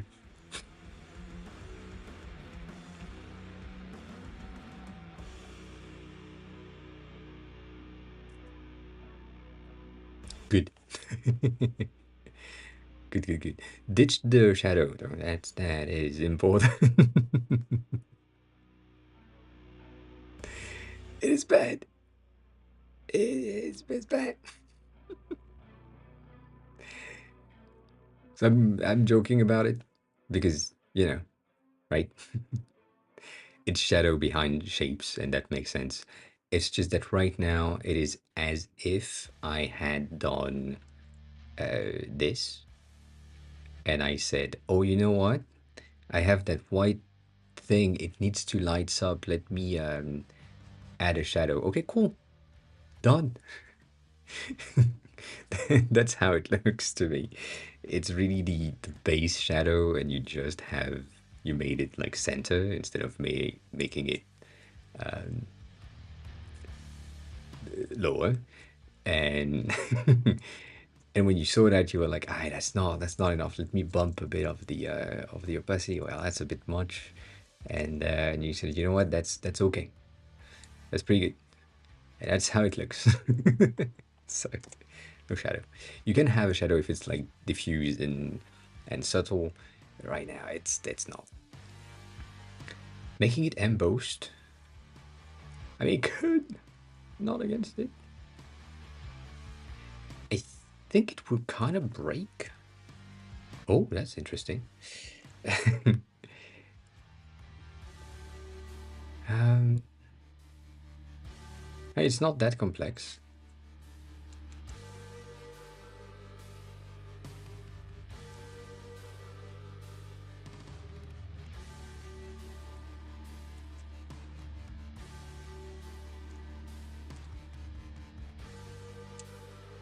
Eh.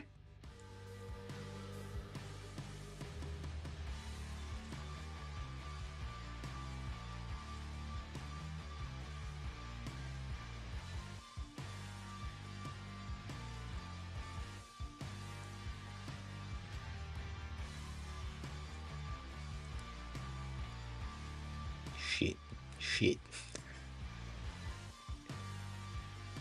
You saw nothing? I did nothing. Nothing happened. I wasn't here. No one's aware of that. I did nothing.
That is embossed.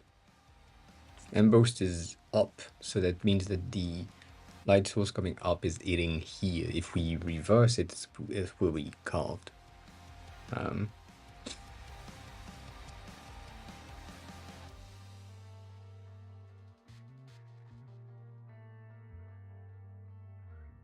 Carved is when you take things.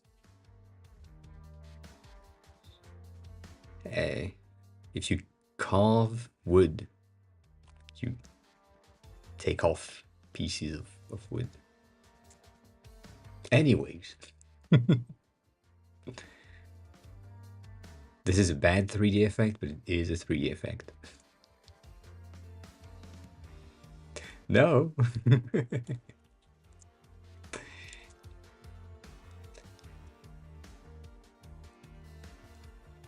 Though if you just want the opposite, you just do that.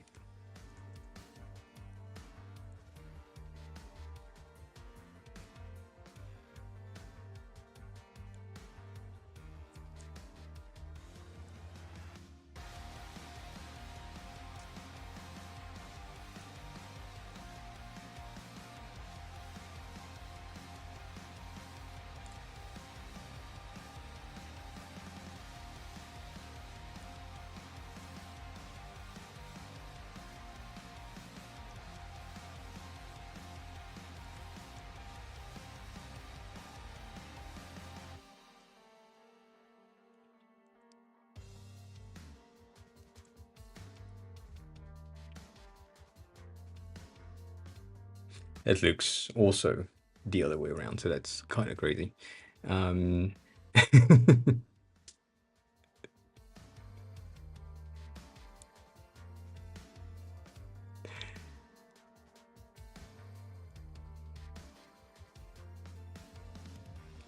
Good.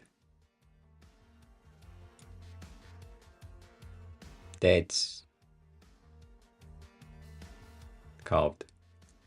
Anywho, we don't care about these. These two are making no sense. Yeah, I like that. I like this one a lot now. With the white on top. That's racist.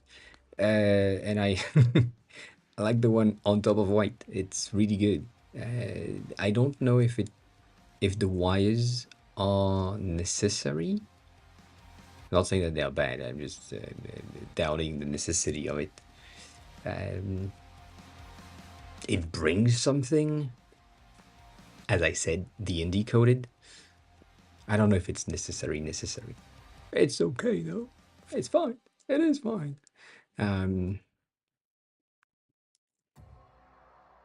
I think you can do what we usually do for app icons. When we build like an app icon that is in progress, we are using basically what Apple is using the pitch where you at.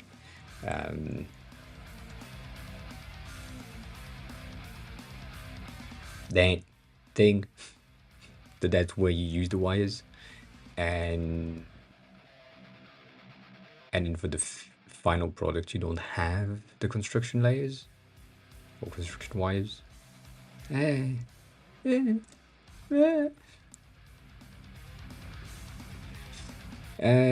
Sturdy, you said that, and you said what? And then you said something else earlier, and I didn't see much. Cool. And then you sent something. You didn't send something. My bad.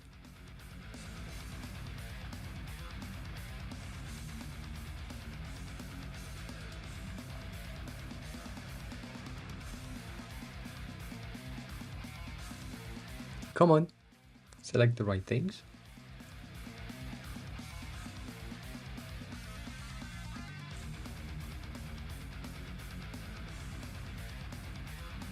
Yeah.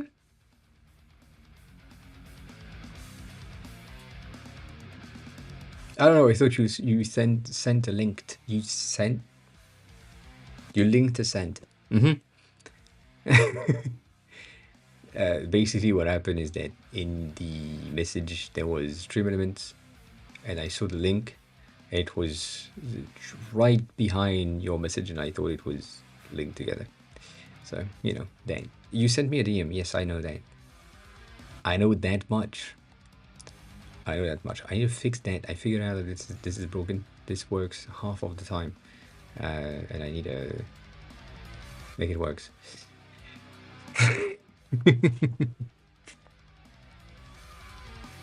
So yeah, let me send you that as an image. That is a big ass image. Holy shit.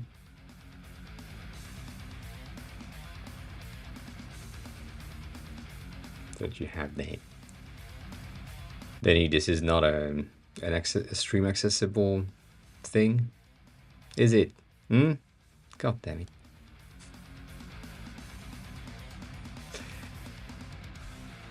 I did a lot today, to be honest. The most impressive thing to me is this. No, not sending SVGs. I don't. They are shit SVGs. Like right here, I wouldn't. I mean, look at that shit. It needs so much work. And basically, the last here is pretty good. Like the links in between things is pretty good. So like it's a matter of matching the line stroke and potentially the colors if that's necessary, but that's about it. So no need for the SVGs. So yeah, this is impressive. I wish I could. Can I do that? I can do that. Cool. Tell me if you hear that. 私は夏休みにプールに行った。Maybe you did. Maybe you didn't. I don't know. You did? Cool. So I added this so that now the app can just 京都にはお寺が多い。 It does sound horrible. I agree with it. I try to use the Apple Intelligence features and integrate it through that. But it didn't work. And it's a start, okay? It's a start. You have the ability to say 夏休みにお祖母ちゃんの家へ行きました。 it's still okay. It's still okay, and it's a really good help for someone that is just learning to have the ability to just listen to something. You know, it's pretty good. Anywho, concepts have been made. This is shit. That percentage is basically going through this, and when one of them is validated, as in you have seen it any time or enough times, it just goes to 100%, which then brings your dictionary word known at 1%, which is good, but it just doesn't. It doesn't. I don't like that. Anyways, we do have this. Maybe if it loads. And I can't figure it out. I tried to make it look good, and it just doesn't. And I'm so sad. I'm so sad because I tried to make things look good, to make the ball looks pretty okay. Not a thing, though. Changing colors. Yeah, everything. Nothing in light mode looks good on this app. It's just there, Denny. For you, we can go orange.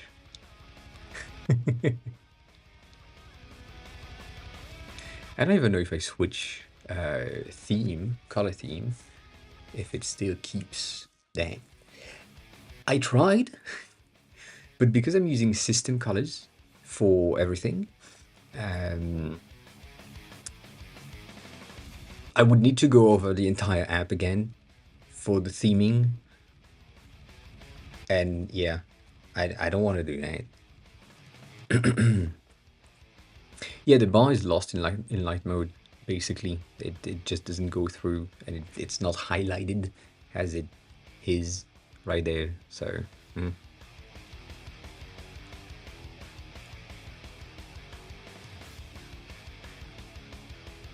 But yeah, that purple is pretty cool. It's not purple, technically, it's indigo. It's more blue, but I like it. I like it.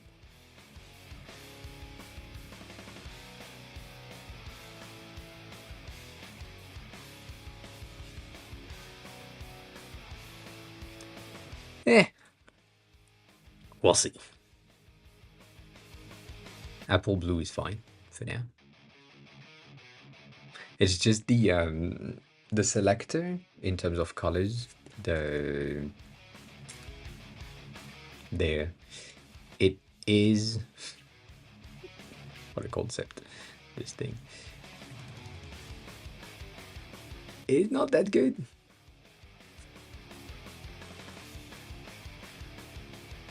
The tab bar is almost nice. This thing, I did the hiragana and katakana text as a curved things, but they are not curving properly. And yeah,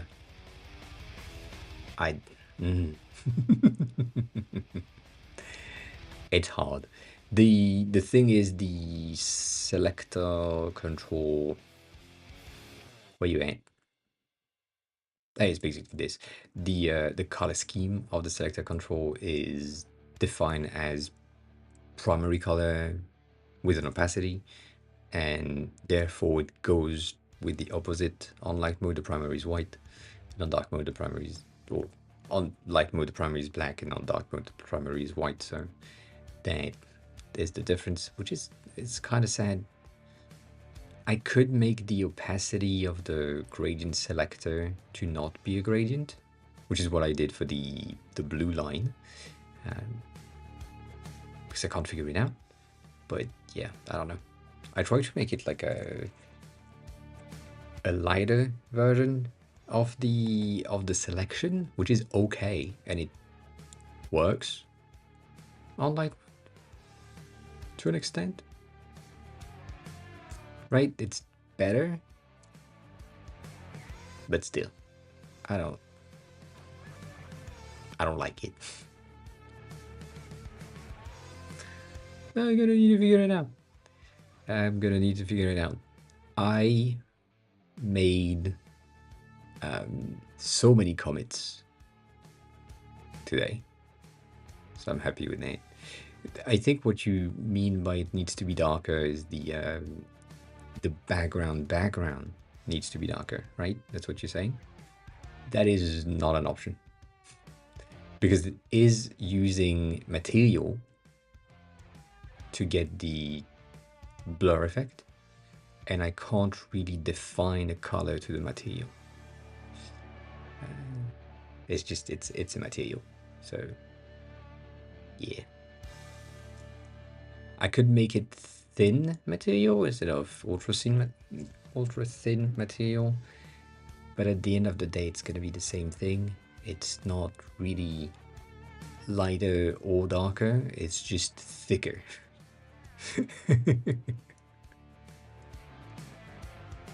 So, no. No.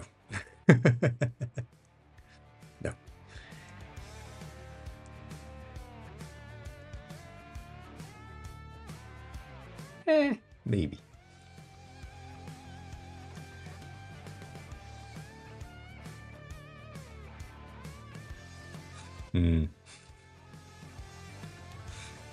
Nah, I don't think it's a good idea. I don't think it's a good idea. Nonetheless. Oh no, it doesn't. Which is fine. It's fine. It's fine. Though I am happy with this fact that the app is currently working on regular iPhone sizes and smaller iPhone sizes. They just have the iPhone with Touch ID as their smaller screen size. So that's interesting. And it mostly works, so I'm happy with that. It's a bit better when it comes to the alignment like of the N4. It's more centered in the tab, so I like that. The hiragana and katakana is just fucked. I can't figure it out.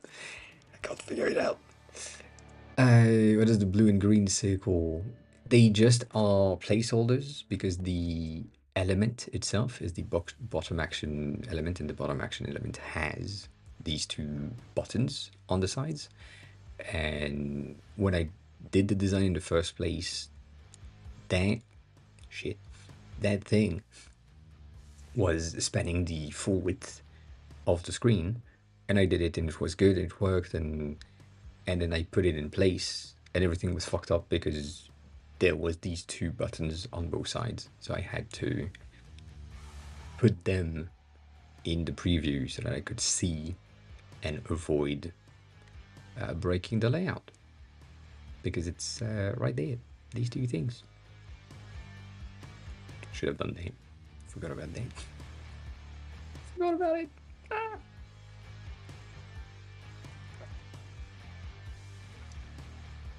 It works. I really need to figure out the radical section, because right now it looks like shit. I don't like that. I also, there's something else that I can't figure out, which is if I go in settings and I change the color to pink, and I go there and I'm like, let's check a kanji. The accent color in the fucking examples are blue, and I can't figure it out because they're not supposed to be blue. Oh, and Stony for you also, sorry, brain. I did the thing that is not related to what you asked, but it's kind of similar to what you said, which is if I click on one of these, it just loads half of the sheet. And I can bring it up, but that way the background doesn't move. I think that's what you kind of said on Wednesday. Kinda. But yeah, now that's it doesn't make sense to me. But at least for these, just having these, because there is no more data in there, I'm fine with this.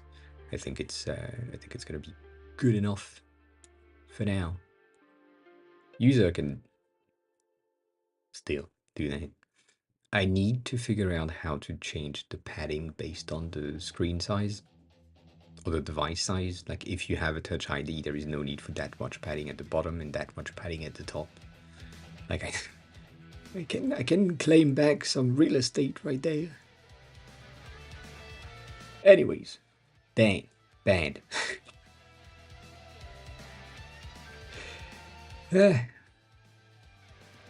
Dang, banned. It needs to be closed when it loads. So yeah. Would that be red now? No. Oh, that's interesting. Yeah. So I can't figure out the section that is in the kanji detail view. I looked for with this one, which is the dot blue, right? That's the color scheme that we are potentially using. That is only defined in here. So I don't know if I just need to do dot accent color on this one. Maybe that's it. Maybe that's all I needed to do. But it feels kind of weird. Maybe that, yeah. No, maybe that's that. Maybe I just figured it out without really thinking about it. Check it out.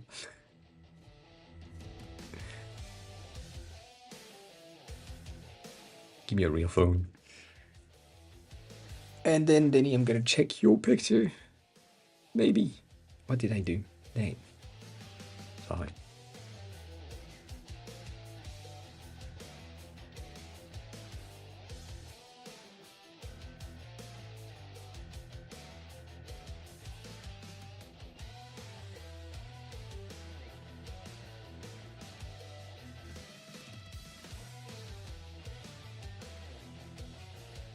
Nope. It's still blue. I don't get it.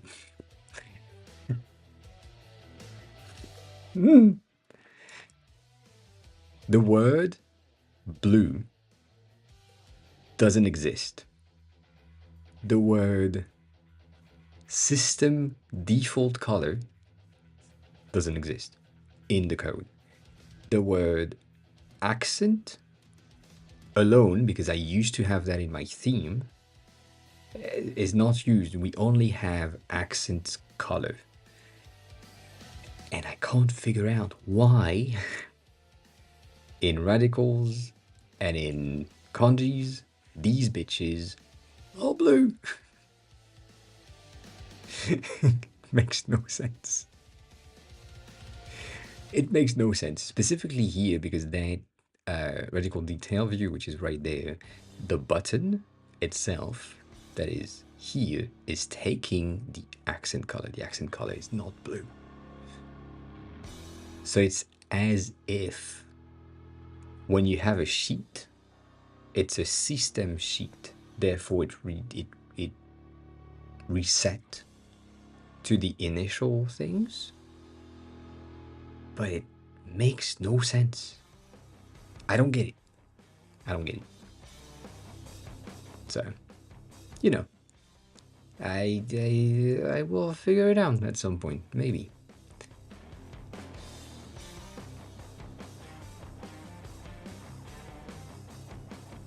Yeah, it is. It is, it is.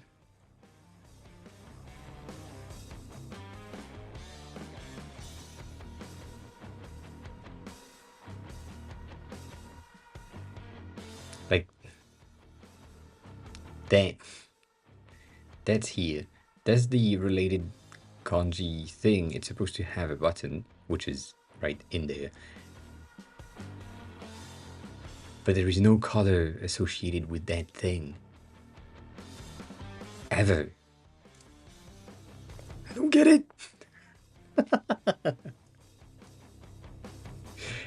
I don't get it. And everything has been set in the settings, where I have all of my colors that have been defined and all of the logic of colors for the customization section, which is here, has been defined in there. So that kind of makes sense, and it's accessible from everywhere.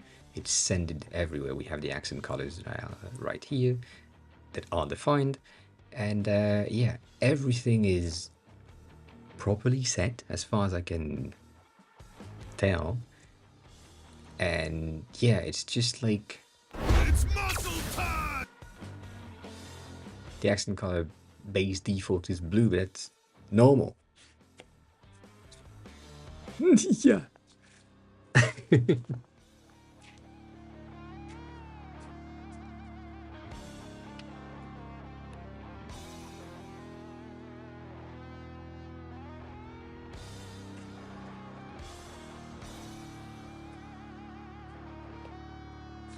I think, Denny, to answer your question, I think it is easier for some things and harder for other things.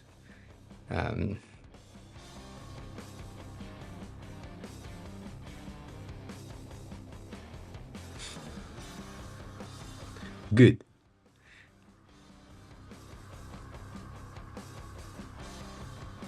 So yes, basically, if in the settings something has been changed in terms of color scheme, it goes on all the pages, which is basically what you see when you are here. Like if I load this one, yes, food helps. Often. And we just go down a tad. Now I have the red theme enabled. So anything in hiragana and katakana, that's gonna work. Anything in radical, as in homepage radical, good. Anything in kanji,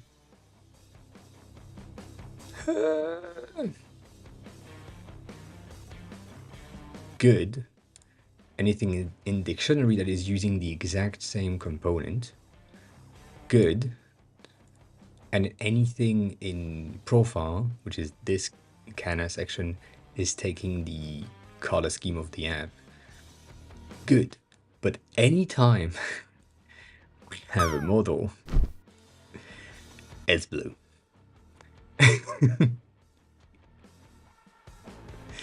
It is. That's the sad thing. The kana details, we do have the color scheme.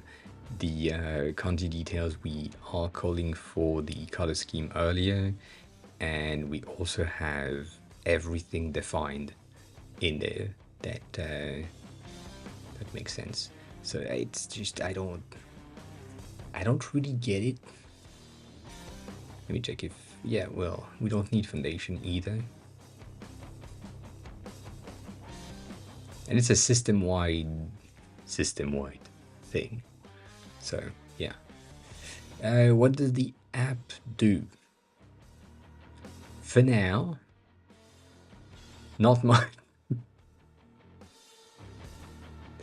Me and marketing, we are good friends. For now, the app is basically a helper for me to get a better or greater amount of knowledge on words in Japanese. The main point is to have a browsable dictionary that contains the most popular words in the Japanese language, but also the ability to just practice. So if, for example, I wanted to practice my hiragana and katakana reading, I could just go there, I have my quiz, and I'm here, I'm like, okay, so that's the re part character. I know that, I'm good. And I'm like, here, this is the so particle, so I don't see so. So maybe I'm typing on something else. I mean, it's not so, it's right? Typing on something else, and it's like, that wasn't mu, it was Okay, cool. So now I have like repetition on the characters. That's okay. So that's the main point right there. And it also does the same thing when I'm on my dictionaries. If I'm on the most common 1,000 words, I can then launch a quiz and just say, okay, so what is that thing? I don't know. Maybe it's that. It wasn't. And I go on the next question. One of the things that is kind of sad right here is what does this character read? I'll let you guess. I think you can figure it out. I don't know why it currently doesn't. It's not that it doesn't match, but like the fact that you have the character and the character in the same fucking place, it makes no sense.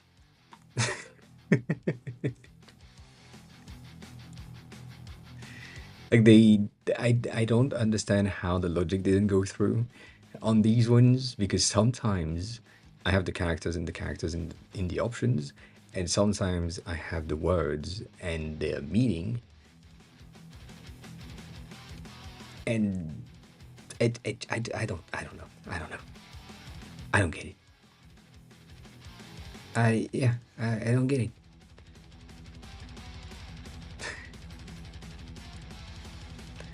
I added the confidence level for later, but yeah. You know, I agree with that. I agree with that. So that's what the app is doing. Figure it out for now. And also the checks, the scene needs to be counted. So that progress manager is not working on this one, even though it was supposed to be called, and it's not called. Cool. So I need to figure it out. Yeah, we talked about it, and she said, or when she told me that I needed to have these dictionaries instead of the one that I had in the first place, because the one that I had contained the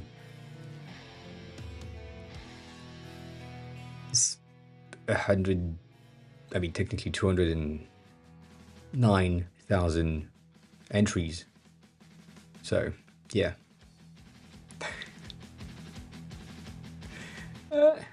I have had an interview yesterday for a language learning platform, not disclosing anything, in Japan, but they work remotely. So I would still work from here, but for a Japanese company that works on language learning. And so it's a bit of a conflict of interest if I'm building my own language learning app. But you know.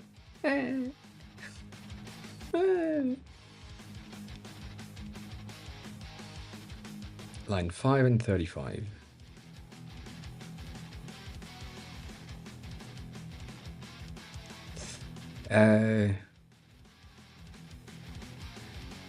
You know what? Before I go and check what Denny's has added, I'm gonna add these two app storage things to the models. I'm gonna check. Maybe that's it. Maybe that's it. It's not on all of the pages, so that's why I wasn't sure. Yeah, better than working for the French for sure. I would be paid like nothing, probably. Nope, that's not it.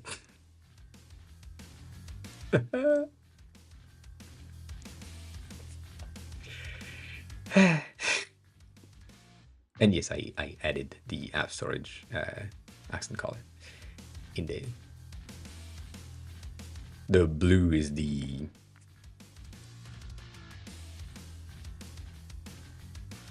base input.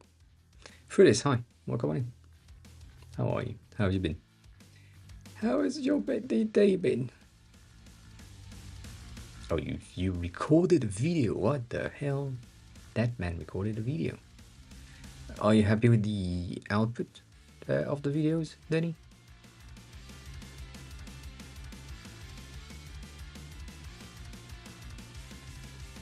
What's your question in there? You want to know if you can have the breakpoints that change the placement and the type of the image in the thing, or is it something that you have achieved? Why are you at the gym? Why are you at the gym right now? Yeah. I don't think the full code is going to help much. Tablet needs to go underneath the text and CTA. And it needs to get centered.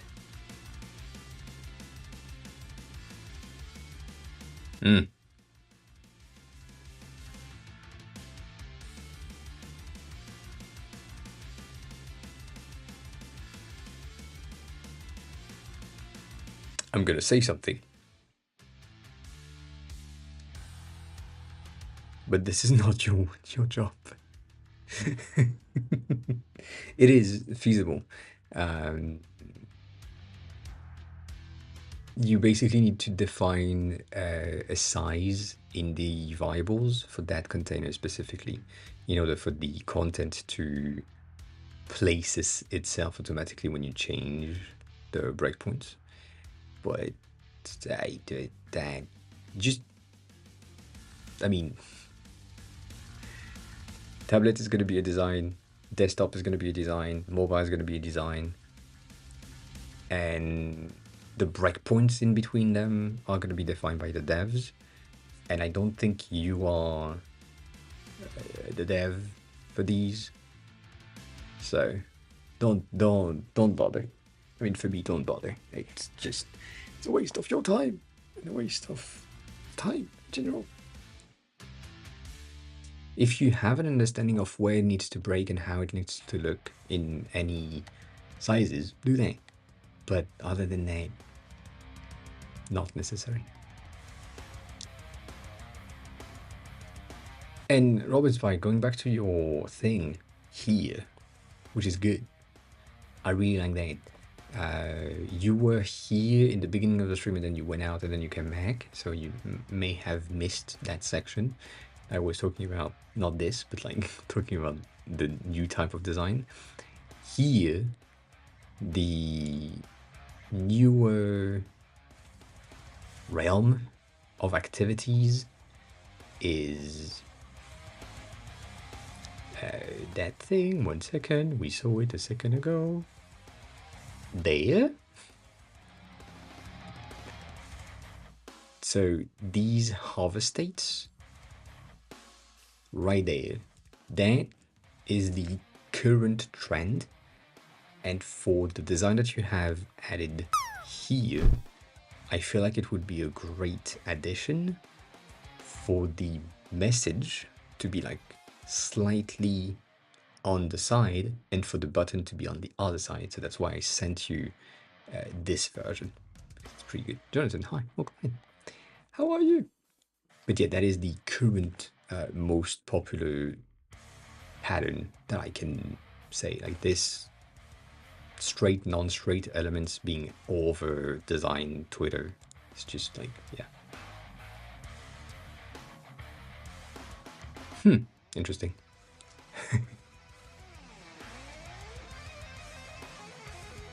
Yeah, I think you should just tell them this is the design for desktop, this is the design for tablet, this is the design for mobile. Figure it out. Like, these are the breakpoints. And usually you should be good. You can do documentation if you wanted to, but yeah. So yeah, most of the, as I just said, most of the newer design styles and things, I also almost sent you this one because this one is pretty grungy,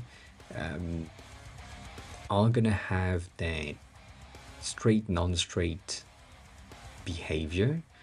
And we have another one like this one that is kind of popular-ish right now, where things, and specifically that section, is kind of similar to what you have or want to build. And I feel like this would be great for, like, you can take a screenshot of this one specifically because it is good. I think it could match with the vibe of the website, with the website goals, all the things that we know. But yeah, most of the things are doing this right now. So most of the things, most of the designers, me included, right? If you haven't seen my website from last year, this straight, non-straight with some animations, that is the thing. Then you have my resume at the bottom, which good. Straight. This needs to be business casual. Straight. But that, not straight. So for you, I feel like a bit of non-straight elements everywhere. Really, if you're on design Twitter, you just know this is where designers are doing things right now. It's just like organic human things. I have a feeling this is a pushback from the AI generated layouts, because most of the AI generated layouts are just, you don't have a choice. It's just like, oh, you have a section, it's a rectangle, cool. Oh, you have an image, it's a rectangle, cool. Oh, you have an image, it's a circle, it's a perfect circle. It's not oval, it's not like a weird ass shape, it's not like, you don't get illustration, you don't get these with AI generated layouts. These organic things, again, this bitch ass thing, it's a dog, so we are happy with that, but still. Straight, non-straight. kind of on the side content is trendy. You can see that. This one is straight in the center, but the background isn't. So you can do that as well. If you just want to keep your main content straight. Get your first head of design, as in you are now the head of design. That's pretty good. Yeah, I think it's gonna be pretty interesting. Personally speaking, I know that these things are gonna be done with AI to an extent. As in, the animation can be really easily done nowadays. But coming up with it and making sure that the feel that is behind it and the meaning of the animation, that is going to be more human. So the AI is probably not going to do that.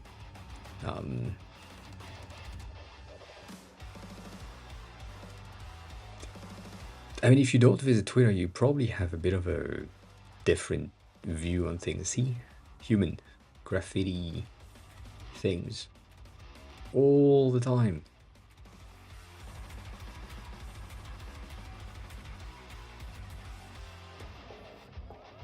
Yeah.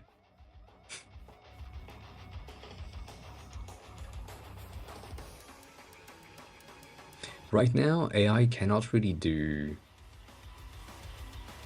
good design. It does basic design, which is what I have achieved here. Like the base design of the app, as I said, probably 6 to 8 hours, done, finish. And then going through making sure that we have like custom components and weird ass tab bars and effects and all of that. It's been 3 months. The core concept of the app hasn't changed at all. The content is almost the same as the first week, and it's just a pain to get really custom design. Like, this page hasn't changed since the first day. It's yeah, why not? Because no one is doing this. That's the main reason. No one has a curved tab bar. No one has a curved segment control. So yeah, the next kind of step that I want to do, that's gonna piss me off, is I want to flip these. I want to flip them like a toast. Like when we swip from here to here. I want to. Jeannie, hi, welcome on in. How are you? It's not gonna be that complicated, because I'm basically gonna need to do that on the character component directly, like adding this animation and just saying, oh, you can flip it to have like another thing. It just flips in one direction all the times. That's gonna be easy-ish.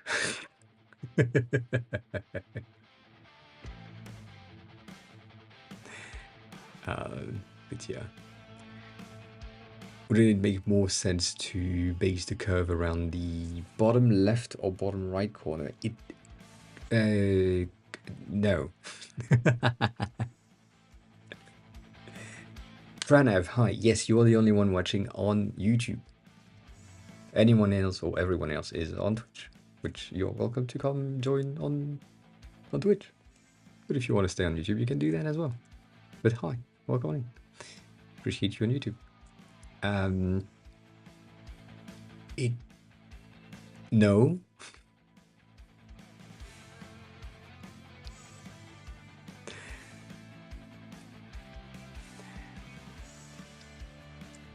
Basically, what you're saying is that you would rather have the end of the tab to basically be aligned with the radius of the phone. That's what you're saying.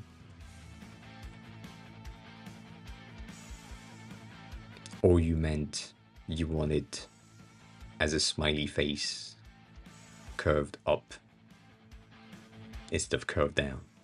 That's what you're saying. And basically having the your thumb, if you let's say you have a greasy screen, right? So you have a greasy screen. Your thumb has a bit of a curve to it as well. So you could argue with that, but you meant like from here to basically there as a navigation option. I feel like it would crop too much stuff. Like it already takes so much space compared to the regular tab bar, that I'm like,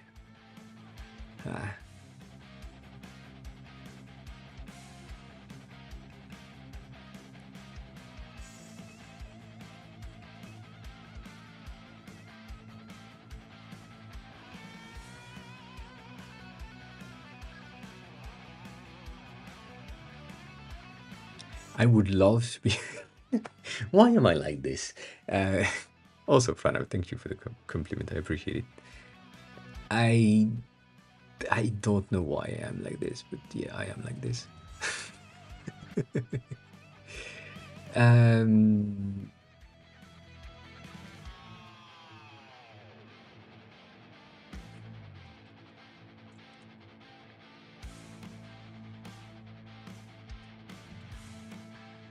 That's an option.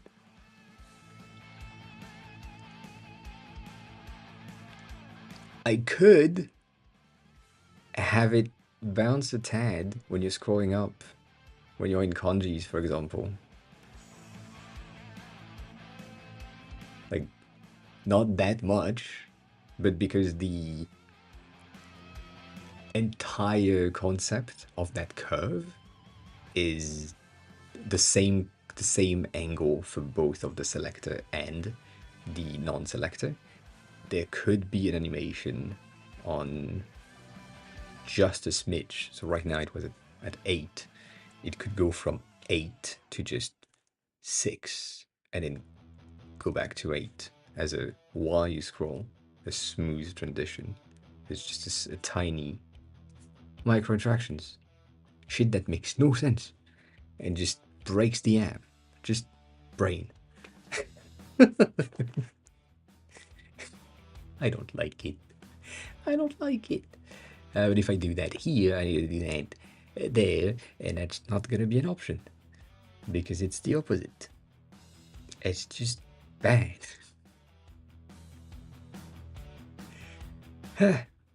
It does work. I do understand, Jeannie, what you're saying about the thumb positioning. I don't have the biggest hands. I mean, I don't have big hands at all. And I have the biggest phone on the Apple lineup right now. I don't have the 16, but it is the biggest one of the 15s. And the tab doesn't really bother me. It is almost a bit too low for me. So it's kind of weird.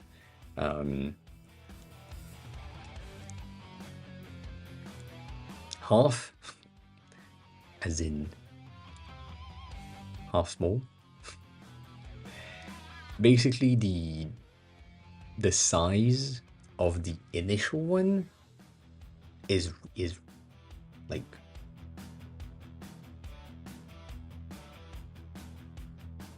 for the tab bar, I mean, is really small. The latest one, you can see how much space it takes. This is not the real latest one, but that's the latest screenshot that I have. The second one that I did is the same thing. It has the background for the transparency, but it's still like really low. And that's the default tab bar. So I don't know. It takes a lot of space. even here, where it doesn't have the segment control in the center, it just have the quiz and the view for the readings, but it still takes a lot of space. So I don't know. I get what you say, right? I understand what you say about that, but I don't like that. I don't like it.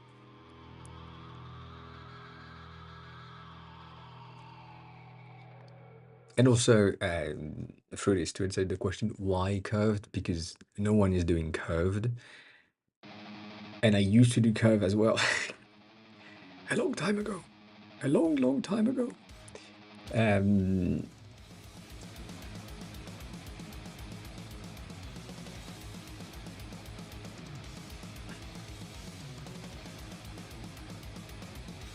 You probably won't be able to see it, but that header The real Ginny just resubscribed for 9 months. Stony slacking. P. I see. Thanks a lot for the resub. I appreciate that. Welcome back. Yes, Stony slacking. 100%. This is a header that I did in 2016, has been posted in 2017, and you can see that it was made in October 2016.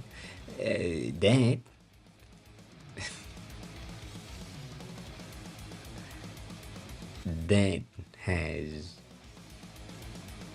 a curve, and I had this made back in my agency days to get like something kind of fun and different compared to the other apps. We also had this where's this one?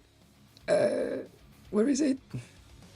I saw it 2 days ago. This one. We also had these ones, like these kind of fun shapes, but this one is mostly has a background, and that takes a lot of space. So right now what I'm doing is having no background, kind of, but still, yeah. Yeah, for this you can make Swiss grids for most things. If they works for the goal that you have, just know that Swiss Swiss grids are usually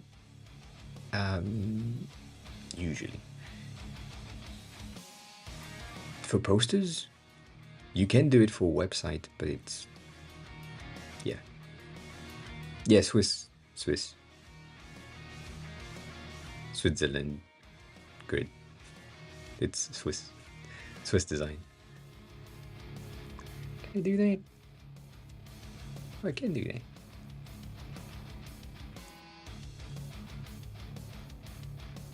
Maybe.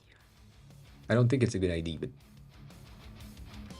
I could match that.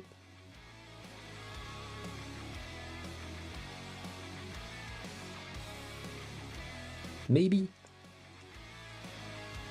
Holy shit. I can't match that. I can.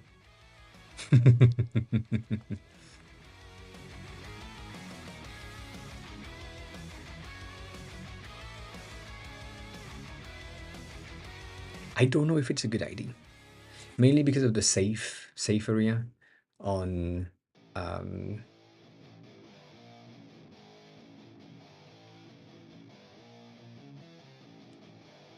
that. Like there is the navigation section, and it's really a 30-ish bar. So debatable. I mean, matching the corner radius is this thing that I've been talking about for 16 years. Yeah.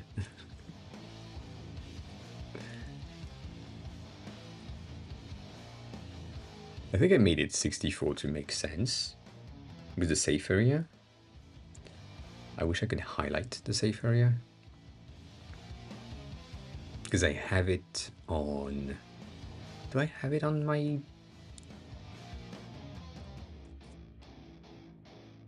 simulator. Let me check.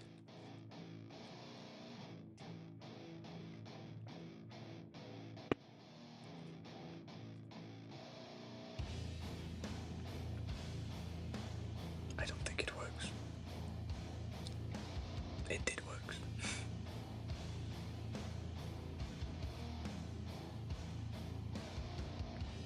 Simulator is just so slow. No, I didn't say Siri. Forget about it. I have Apple Intelligence features on my phone now because I'm set to Japan and Japan has had access to it. So now I have some actions, text rewriting and all of that. I can't have it on my computer because it's not set to American English. It's set to British English. Yeah, that thing. That's that section right there. So I could bring it down.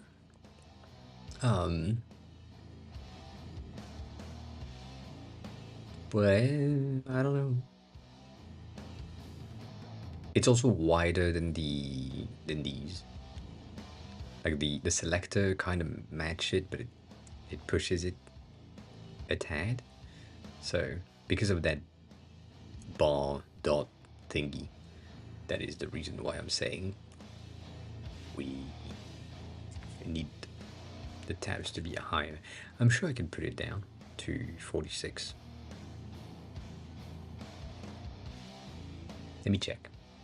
Let me check 46 and see how it looks on the simulator.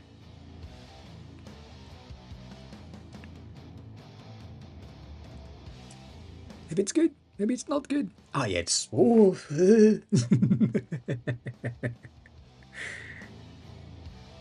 It's kind of close. It's kind of close to the edge to me. Because if you tap here, you're really... I don't know why this arrow changed, but yeah. Technically it works. I clicked in between things. Oh, I clicked on that. Huh. I gotta figure that out. I see the message in the background. That happens. It's not good. Yeah. Maybe.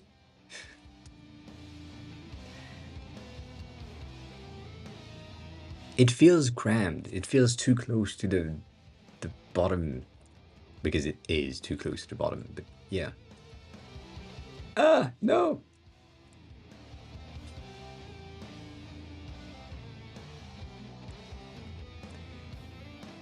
Bitch.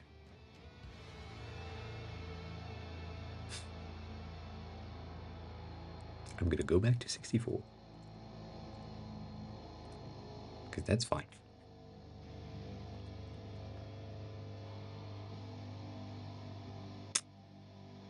But yeah, I don't know. I don't know. Matching corner radius is what I try to do on the dictionary section, and it just doesn't want to work. It's too radiated right now. It's really sad. And going back, Sony, to what you said last week on Wednesday, it's the same thing. As I said, it's been Saturdays for the past 4 months. Apple accepting this into the store is going to be kind of complicated, mainly because of how it's built. Like, this view for the main content view for the navigation is not a common pattern at all. And for some reason, there are things that just didn't work. So each of my view background is a duplicate of the same background every time, because if I put it on the content view base, it just overlaps some black content on top, and it makes no sense. So I had to find workarounds to make things work for me, and it's not good works around. So yeah. And that radius It's still bad. It's not matching. That is not matching. I will figure it out. But not today. Not today. Chris, you made more design-related stuff Central, or not yet? I mean, you said one every 2 days. It's been 2 days.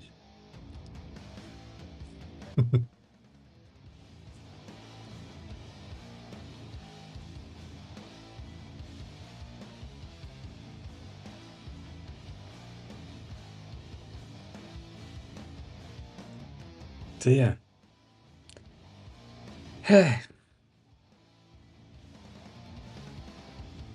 I had other things to talk about and I forgot what I was about to talk about. Which is sad.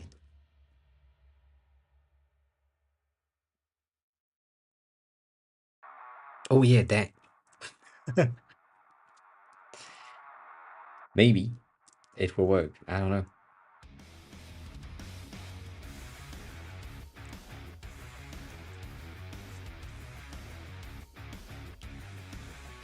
Stony, is this still?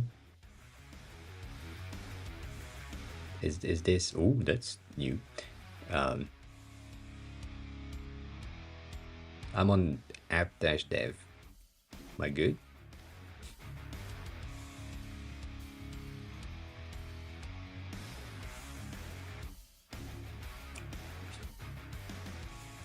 What do you mean maybe? I don't know. Are there specific things that I can take a look at?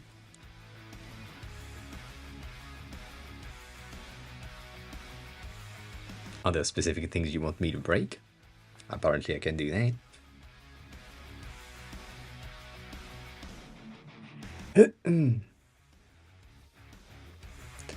Yeah, it's been a bit.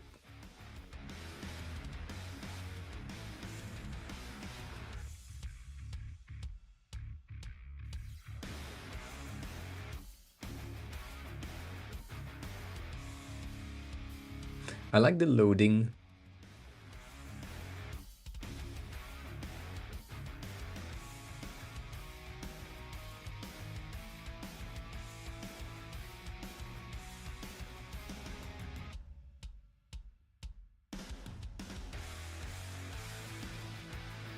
Yes.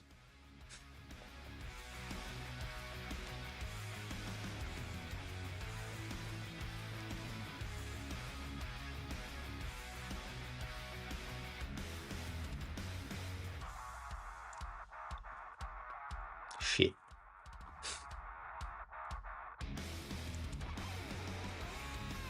Why space?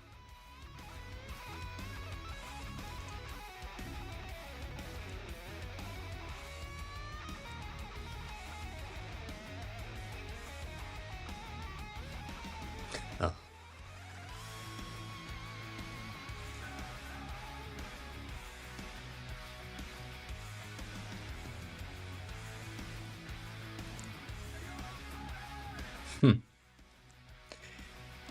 The space doesn't do much. What you mean, space from here? No. Yes.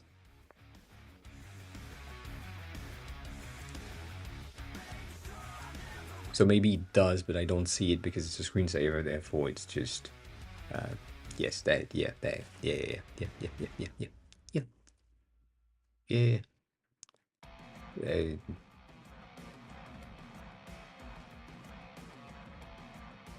I thought it was automated in the beginning because I kind of pressed. That's weird. I kind of pressed the space bar and the arrows at the same time. So, yeah. Yeah. I see that. I see that.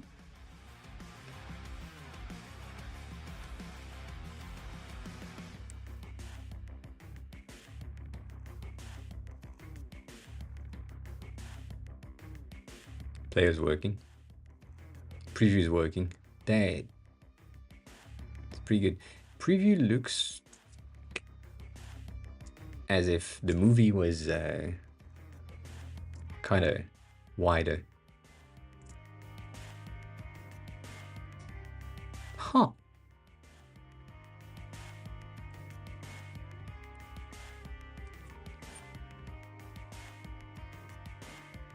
That's crazy. That's crazy.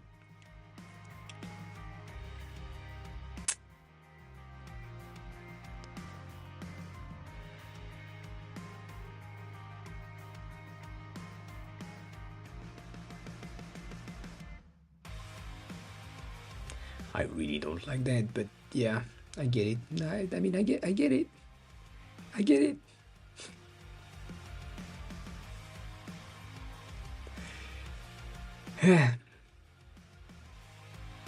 Oh.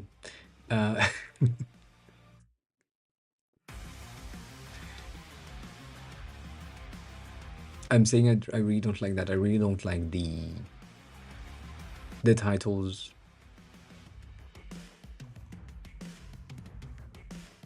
For many reasons.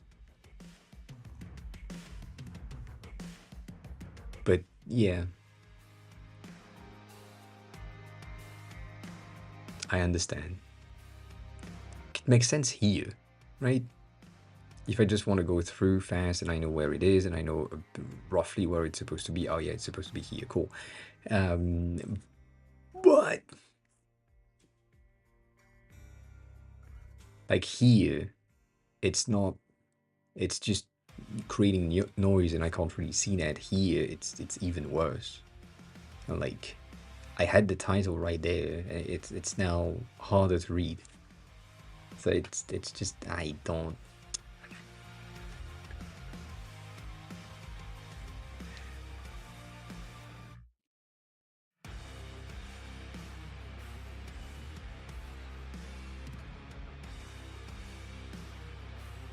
Oh, as in if you control click, for example, like you, or alt click Ant-Man, it goes to the Ant-Man collection, if there is something like this. Oh, interesting.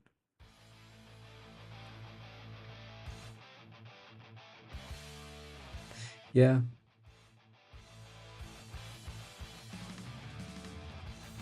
That would push me to push you to do more stuff.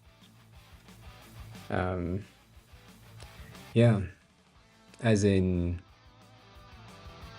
let's say, I don't know, you do that, you didn't alt click, like regular click, send you to the collection, alt click send you to the collection that contains that thing, if any.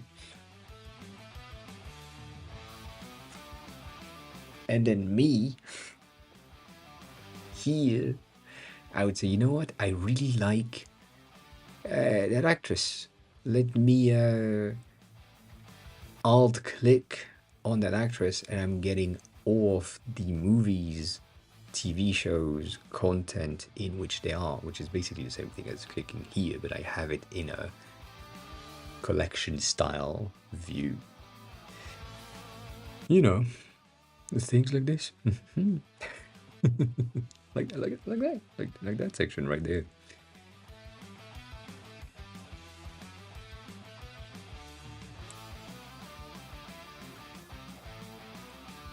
Is it not working or? No, it's too fast. I know. But yeah.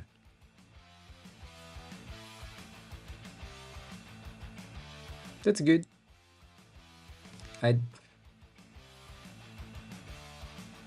Oh, it's the whole side. Ooh. Ooh.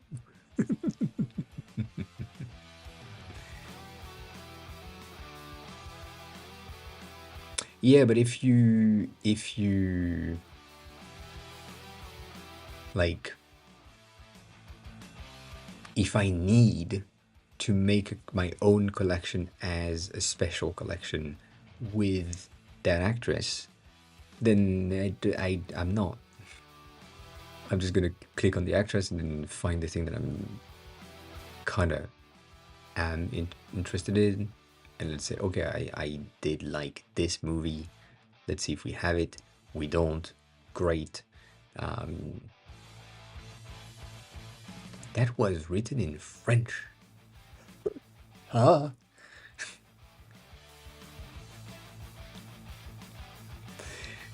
Anyways, right?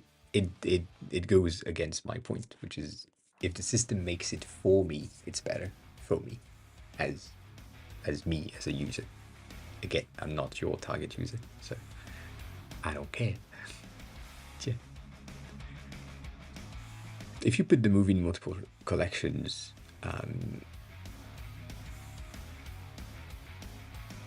no, it's Stony. I think the question from Ginny is mostly if you have like a collection keybind, as in Alt click is sending you to the collection with that movie. What happens if the movie is in multiple collections? That's the question. As in Ant-Man, for example, that we were on. It is in the Ant-Man collection, but it's also in the Marvel Cinematic Universe collection, probably. So it, you know, makes sense.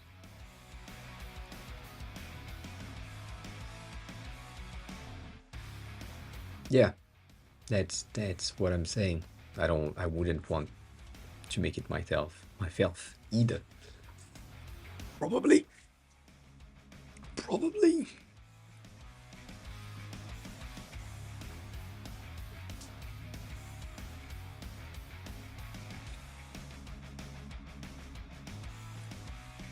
It has only one relation. That's interesting.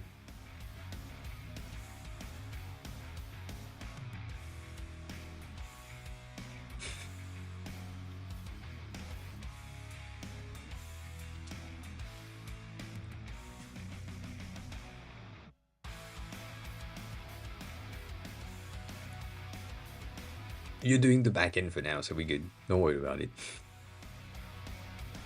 That's what you said.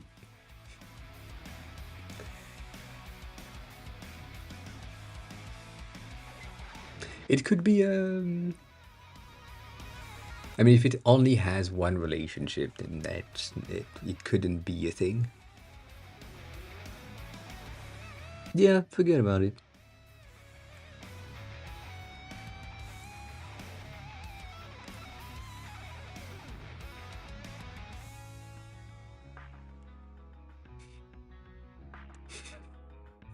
I said nothing. I did nothing.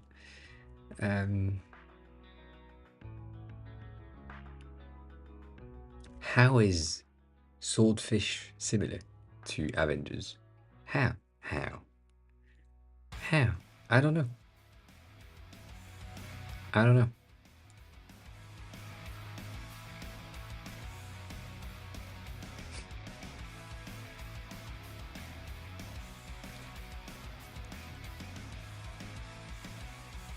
It works. That's all that matters. You have nothing in J. You don't have JoJo's. Ah, goddamn.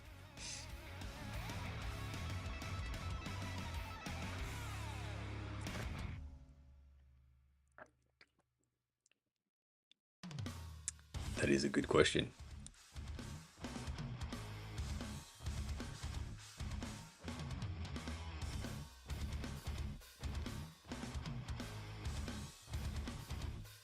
Oh, it's an M again.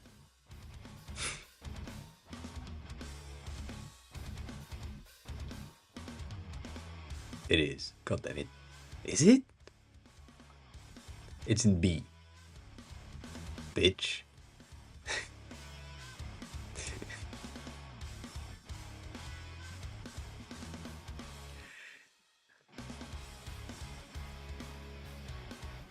That was deserved. Deserved. 380.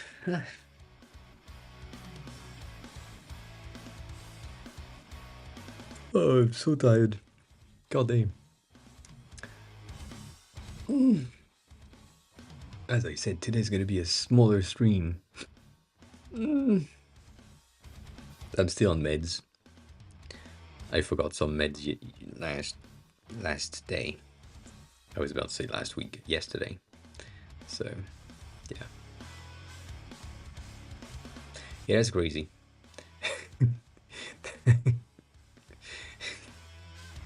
There should be something specific right there.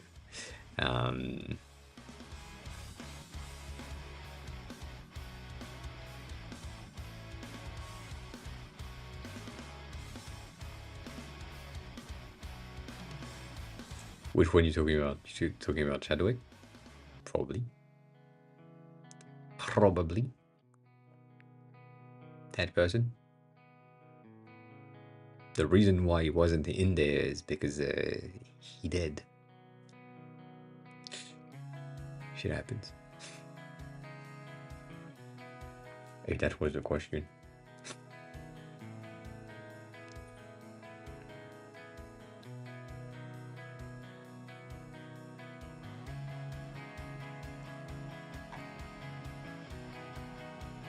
That poster is weird. The first time I'm seeing it. Anyways.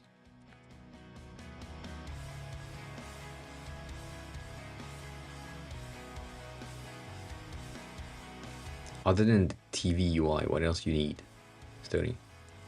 I mean, do you need anything? Other than...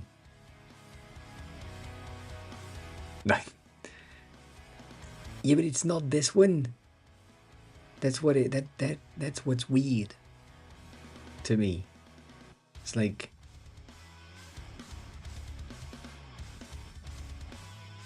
if I click on something, I need to see the same thing after. If it's not the same thing, it's weird. If I click on that, I'm expecting that poster, which is the same poster, there. It's not. No. I didn't. I said I don't like the names on hover here. That's what I said. I would never have said here needs to be different. No. No. We need. It's just consistency. It's the same thing as clickbait on YouTube. Yeah, I mean, no logo here if this one has a title, because this is useless. And then you made your point saying that sometimes the poster doesn't have the title, which doesn't happen most of the time. But that's the one that I wanted to remove, not this one. I want consistency. The thing that I was about to say is that let's on here, and I have this thumbnail, and the first thing that I'm seeing is something absolutely different. Like they are showcasing, I don't know, another car from the same brand, but it's not the one I clicked on from the thumbnail. That doesn't make sense. So here, if I'm on that, and I have AirPods, and I click on it, I clicked on the poster, then it loads something different. I'm like, hey, why? Am I on the right movie? And then I go back and I click on it again to make sure, because it wasn't sure. Like that's gonna be my move most of the time. To just like, this is fine because this one doesn't have the title, but it's the exact same. But you can't know. Like here, like it's there, but it's just I don't know. That's a bit of a spoiler right there. I don't know.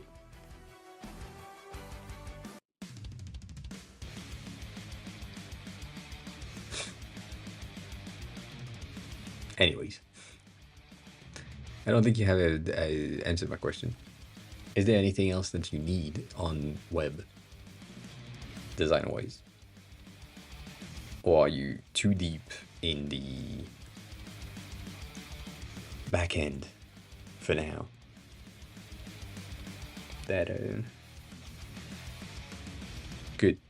That's a good answer. Yeah, I'm good with it. I'm good with it.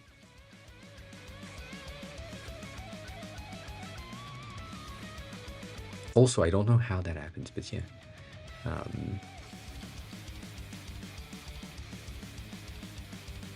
I think the only thing that is missing, but you've done it already, is the creation flow, because I have no understanding of how it works and I haven't tried it. As in, the setup wizards from the time that you download the software from the open source repo and then you install it on your machine. What happens? What needs to be done? Are there specific actions that the user needs to take in terms of security? Are there like specific steps that they need to take? Like this tutorial-ish onboarding. I don't know what takes place there. So, yeah.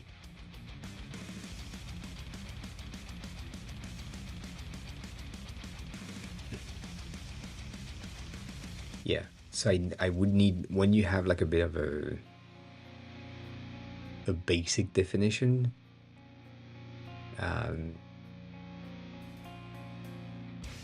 just send me a DM that outline it, because we need something that makes sense. And again, you as yourself, you know how the thing works, so you don't really need the onboarding. So it's kind of complicated to think about it as meaningful steps of what needs to be taken by the user to make sure that the server works well. So that's the thing that I'm unsure. I am unsure. The rest is pretty good. Adding like libraries, basically selecting a folder, so that's fine. Defining what is currently running, we have done that. The dashboard is okay. But yeah.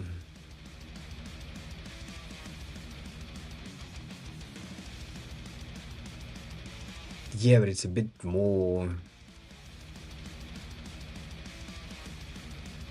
I mean, technically the onboarding...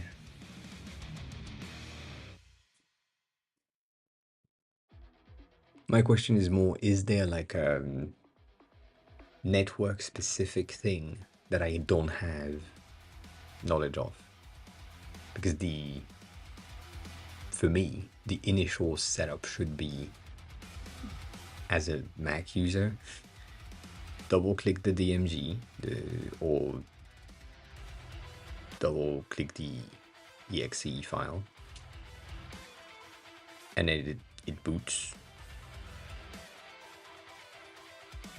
It tells me install that on C or install that in your apps for macOS. You say yes, you're good, and in that kind of wizards of installation, I would love for the thing to say, do you already know if you have like a source folder that you want to track in that wizards, like in the DMG install that we have on Mac? That could be a thing. In the exe wizards, that could be a thing as well, so that the user just says, oh, I'm installing the thing, I'm selecting the source folder for my, I don't know, my TV shows, and then I press enter, which is install, and basically install the things and have it as an app, and already has data when I'm entering the app for the first time. That's what I have in mind. The thing is, I don't think it's possible, because you need to create an account to have your own server. Yeah.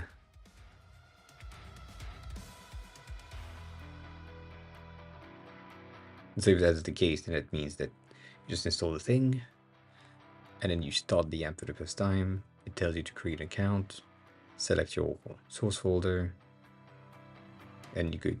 It's the same thing, but yeah.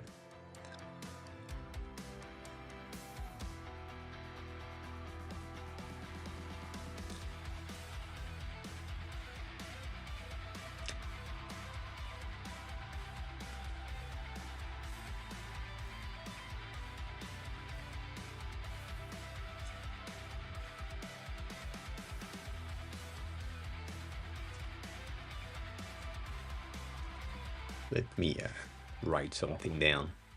I feel like that's gonna help me to do a tiny flow.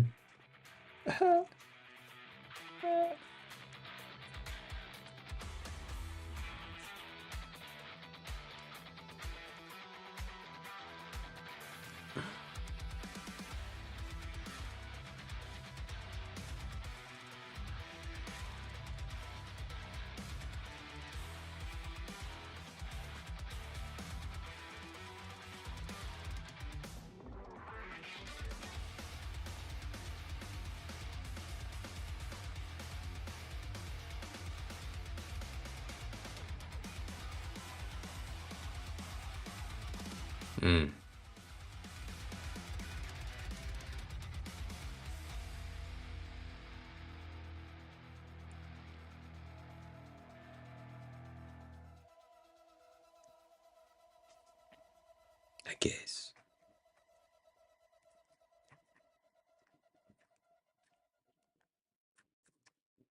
Copy. Yeah, I should. I know.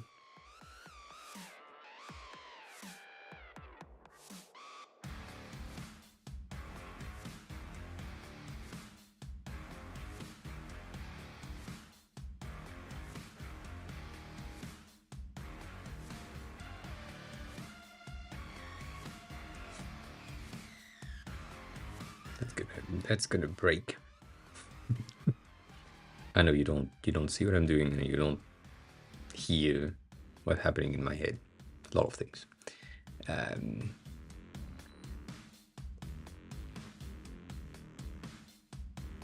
I mean the steps for posts login. So you download the exe, click on it, install in program files. It opens it, tells you to log in, it goes on the browser. Once logged in, reopen the app, call,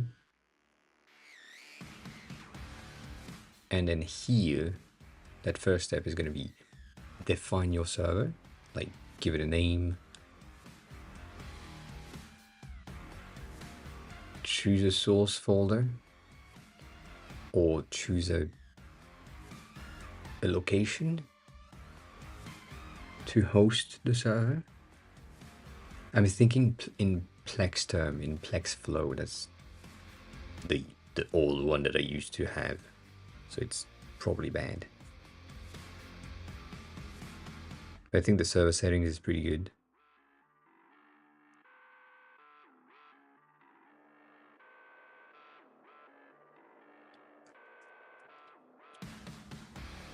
I don't think that it's necessary. I think defining your libraries, yes. Assign an encoder. I think you should have a presetted 1080p encoder, like a thing that is pre-selected.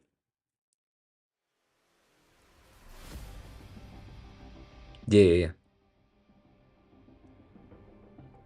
Like basically what I'm saying is I want the user to say install, login, name, select folder, start encoding.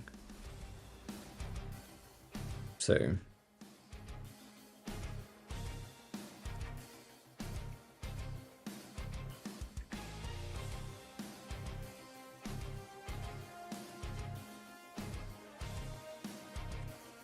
yeah. Decoding?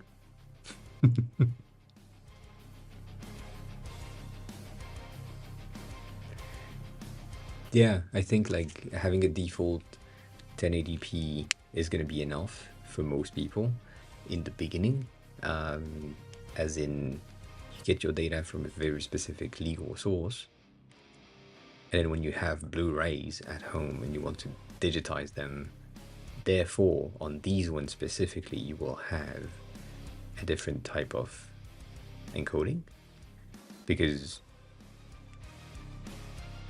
that's the thing that I'm not sure. And that's one of the things that I do have a bit of still a lack of understanding when I'm comparing to Plex. Still, sorry. And Plex from memory from 2016. Old Plex, I don't know if it works the same. But launch server, select folder, Plex does the parsing of the content, and that folder becomes one of my library.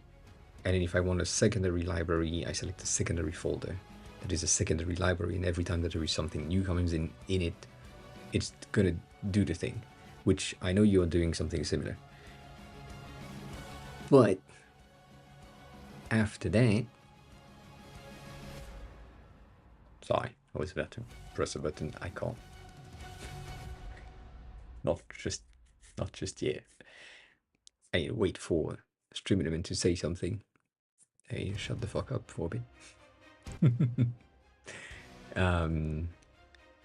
But yeah, Plex shit.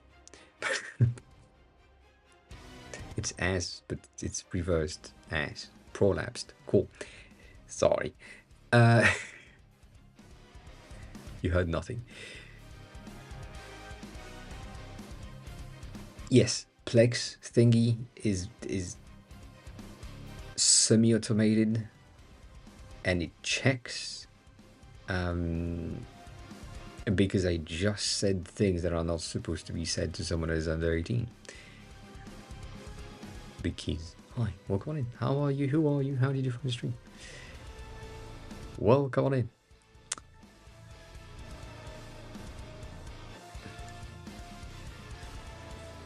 I say a lot of fucks, as you can see, and profanity is a tag that is under the sexual activities. So yeah. Big Kiz 96 is now following. I don't think under 18 should not have access to content that I provide. I think they should, but I think they should be aware of the vast amount of porn and related activities that we're talking about on a daily basis. So you know that. And yes, 100%. Going back to the thinking though, Plex doing file, parsing, and that folder becomes your library seems simpler because it's a server wide aggregation. It's not encoding. It's not encoding, and I know that, compared to you, which is decoding, encoding, recoding the thing, which makes more sense. The thing that I have a bit of a preference on the Plex side is if I have a movie that I have only in 1080p and a movie that I have in Blu-ray, and I put them both in the same folder, one of them is going to be heavier than the other, but they are in the same libraries. With the thing that you just said, the encoding being on a folder level,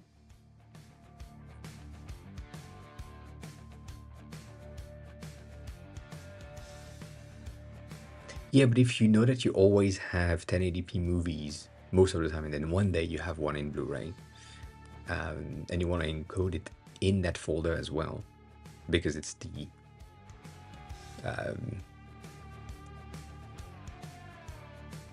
movie folder. So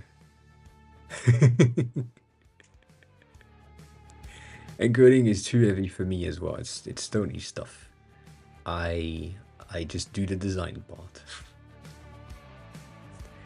So yeah, that's my question, Stony. I don't know how and if, right? If I'm here and I have my film libraries, which is what I'm talking about, and this one is in 1080 and this one's in 720, this one is in Blu-ray, and they are in the same folder, then with your logic of we won't encode oversize, I will create a server and put the top max option as my encoding, and then forget about it, because we want to encode oversize. So if I provide something that's 1080, it's going to be 1080. If I provide something that's Blu-ray, it's going to be Blu-ray, and I'm going to be fine with it. So that's why I don't know.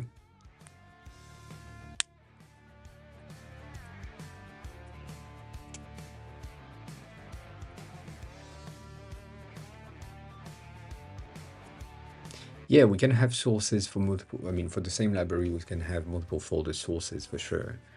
But I don't dang.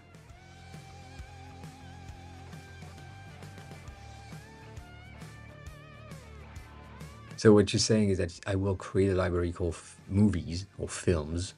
Films. That sounds very French. And then I will have to, in that library called movies, I will have subfolder called 1080, a subfolder called Blu-ray, a subfolder called 8K. That's what you're saying? So the structure of my library is going to be multiple folders by quality, and then anytime that I have a new thing that comes in 4K, it's going to go in the 4K folder. It's going to be good. Yeah.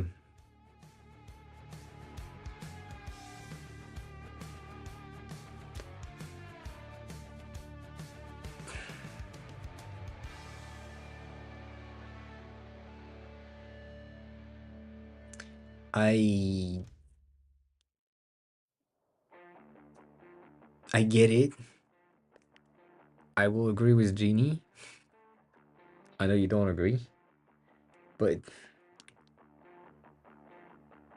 I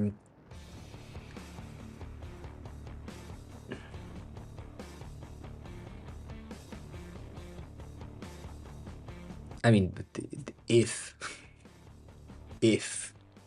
not gonna happen, if I create a server for myself, I'm gonna say, yeah, give me the encoding for 4K for everything, and that's it. So that way, if I have something that is 4K, it's gonna be good. If I have something that is 8K, my screen is not 8K, so I'm not gonna see that. And if I have something that is 1080, it's gonna be 1080. It's gonna be fine. So yeah. No, I know.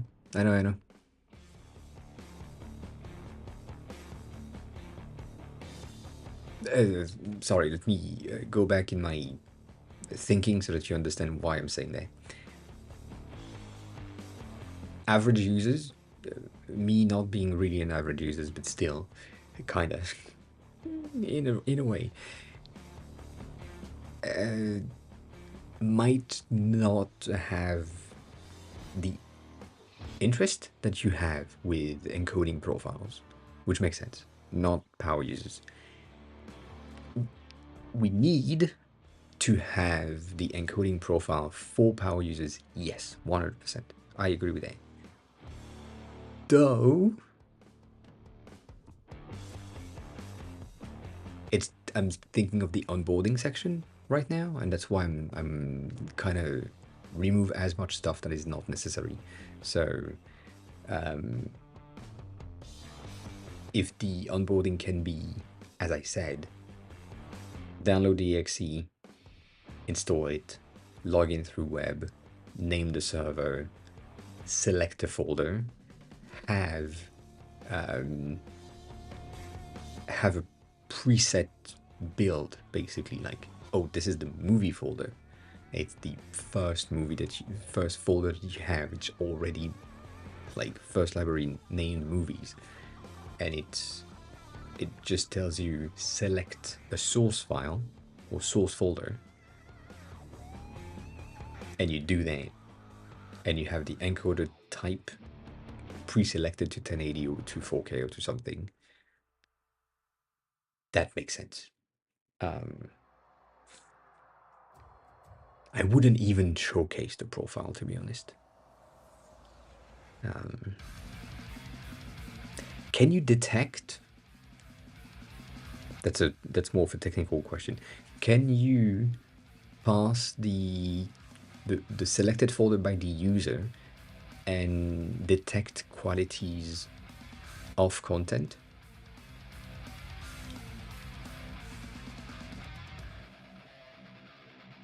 No, I'm saying dumbing it down for the onboarding only, like just because the power user and the non-power user as well, like both of them are going to have the exact same experience on creating a server. Like they don't have the understanding of the platform just yet, and discovering later that they can encode things in better quality or lower quality for different types of content is going to be most of the time only useful for the power users, and the regular users are never going to go tinker in the settings. So that's the idea. So what I'm saying with the parsing the content and checking the qualities of the media that is in there is you parse the thing, you see that everything is 1080p, like there is nothing in 4K. Therefore, the pre-selected profile is 1080p. Or you parse the file and there's something that is in 8K, then therefore the selected profile is the highest quality available in that folder by default, like system default chose. And you could have a model that says we've detected this file being that quality, we chose that encoding profile, do we want to keep it? And maybe it's a range, like dumbing it down as in 8K, 4K, 1080p, 720p, garbage, P, selector, right? But that way it's just like, oh, we have detected that you have something that's really high quality. Do you want to keep that in high quality, or do you want to just save your data and therefore have like a 1080? I think it's good. It's gonna be good. It's gonna be good. Good. I don't know. Could be good.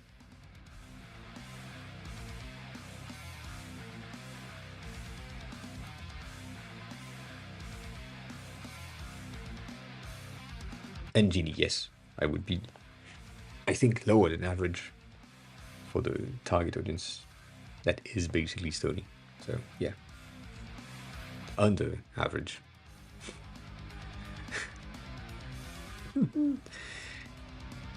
So yeah, does that make sense? Is that an option?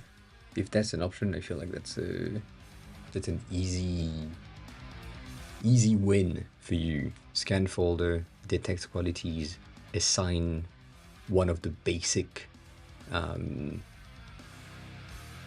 Yeah, you are above me when it comes to power usering of that tool.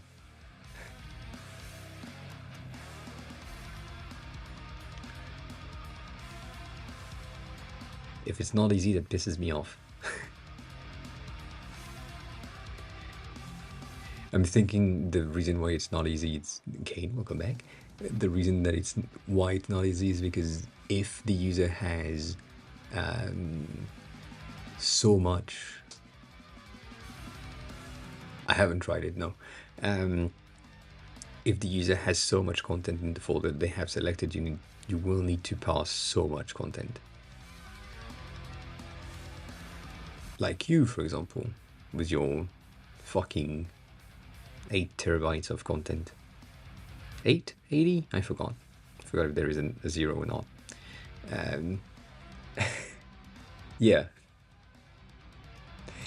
Yeah, 32. Same thing. Yeah, exactly. If you get like a very advanced Plex user, that use case is complicated.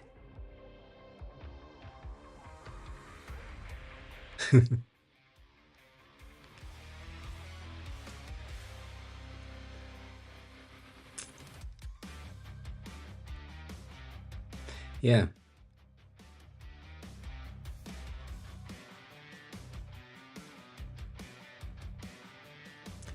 Question. Can you change the encoding profile on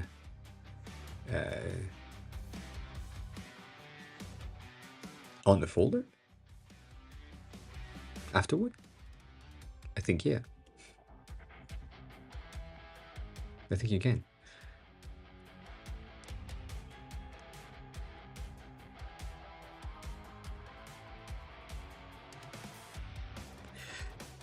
Yeah, I know that's more complex.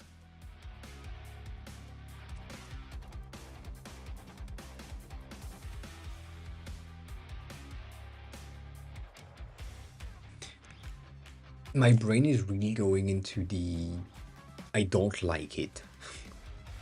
Let me preface what I'm about to say with that. I don't like it, but it's going there. It's going into the current YouTube quality selection, as in low data, good quality, higher quality type of range that they have when you select like the quality of the video that you're watching, so that the user is less aware. But if they need to save data, they go into data saving things, which means that it's going to load 480 or 720p. And then if they go in advanced, they have the exact values for each of the transcoding that they have. If that makes sense. But so that I don't like that thing, but I feel like this is kind of what needs to be done in the onboarding section, to say, oh, we don't know, we have like 4 default encoding profiles. We chose the middle ground, as in 1080 is middle ground for now, and you can bump that to 8K if you really want to. If you can bump that down to 480p if you really want to. But that's the middle ground, and it's just like quality encoding, and the user has a range of 4 or 5 things, and we're good. But the onboarding section, only on the onboarding section. Other things, encoding profile per file, not per folder, per file. So there is a new file is that quality, we select the highest quality possible based on the encoding preset that we currently have, and that file is encoded with that encoding profile, meaning that if we detect that there is a 4K movie somewhere, then it's encoded in 4K, and then if there is a 1080, it's encoded in 1080. And if you want to downgrade something, you can, but it's a second thought type of thing. But I mean, I get it. I feel like the encoding in the first place should be folder by folder, like file by file, based on the folder that you're in. And then you can create folders that have predefined encoding profiles. But yeah.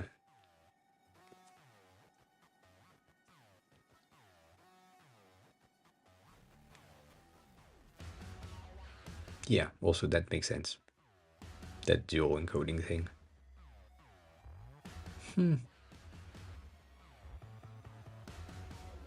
I don't know. I don't know.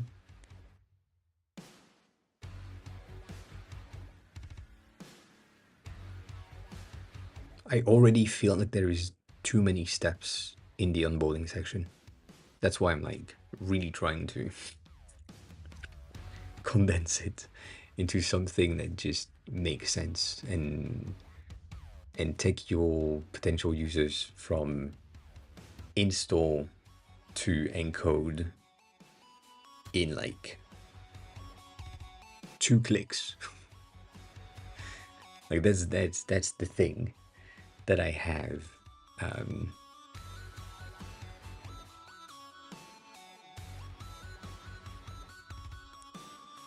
I think it could.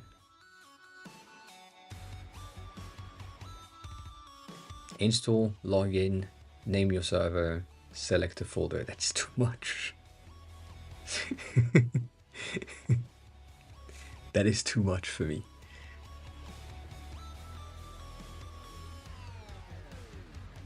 Can you rename a server?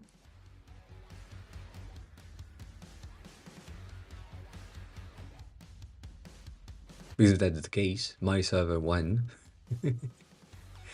can be the default name.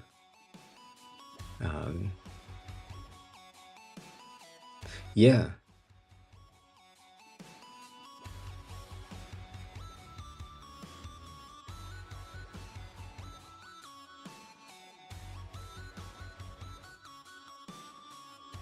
I guess.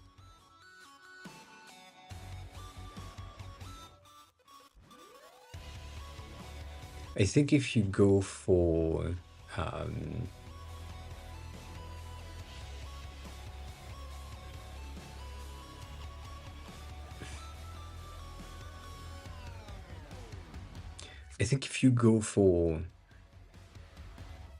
pre-named server that can be changed later, predefined quality based on the wizard's selection, and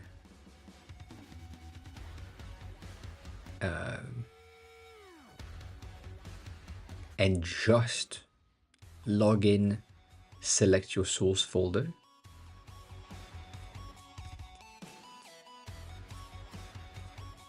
That could be enough. Or even if you don't have the quality in the wizards, but you just have log in, select your source folder, define the quality, the highest quality that you want, and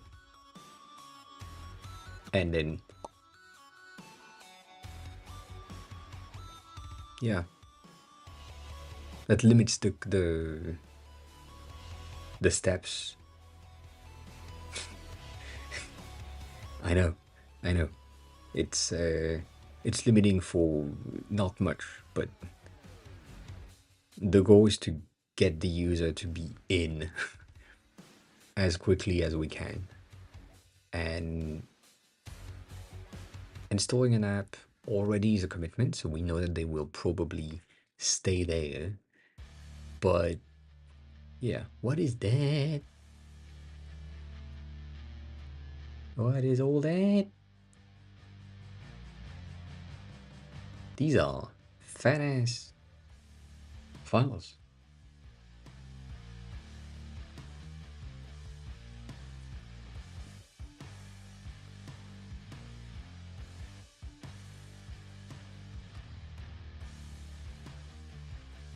Jason C. Interesting.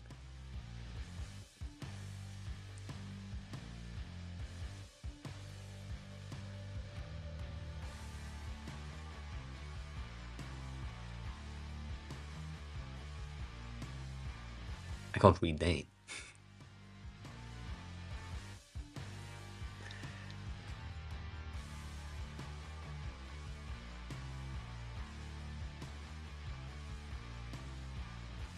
Yeah, no, I mean, I know, but still. Like, you will see half of it because my face is on top of it.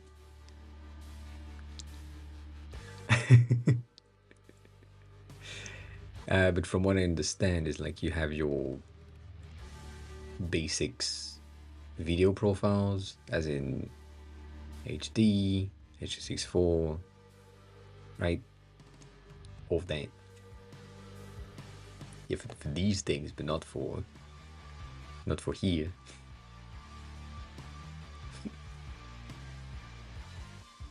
Like that, you can't see that.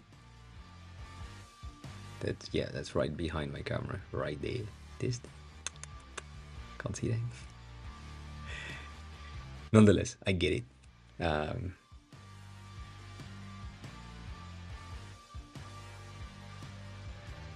Okay. No. What is that? What did you do? It's kind of sad. I get it though.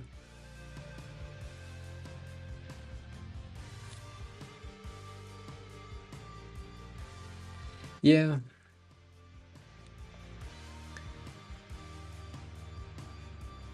I think if you do that, and you do a medium preset, like by default, for the users that are gonna be next on the wizards, you have middle ground, 1080, medium, good audio, subtitle with, I don't know, the computer language, if you can even detect that, if accessible, like default things. And yeah.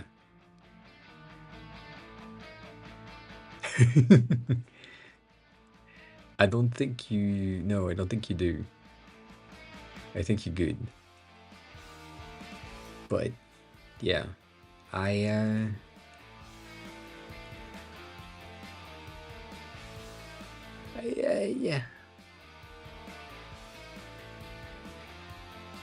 Oh shit.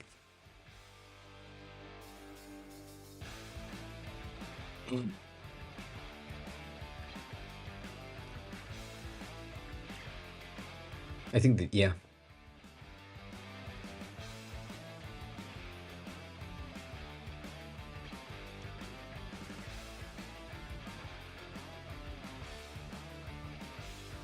I'm gonna have a think session.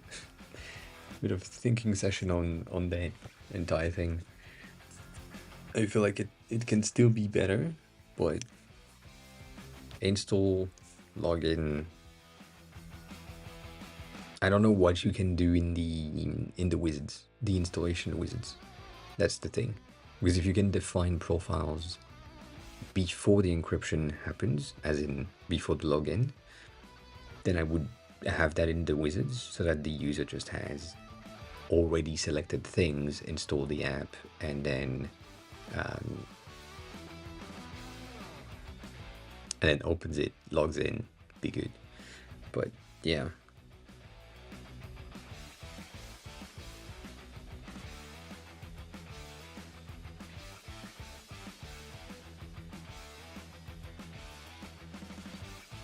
Yeah, settings are gonna be kind of useful.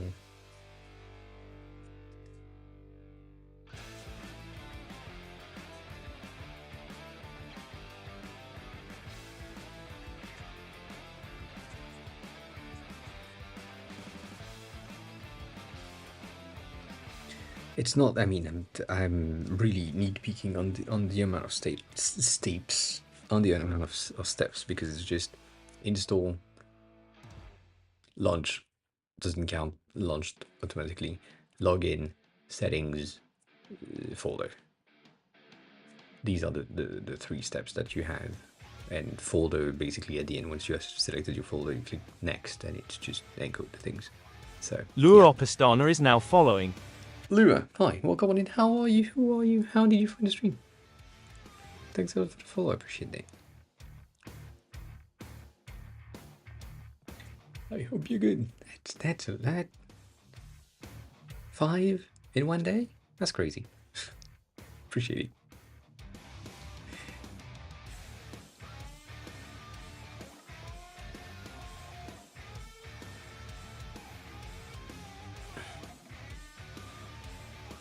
Yeah. I think the default being like 1080 would be the best thing.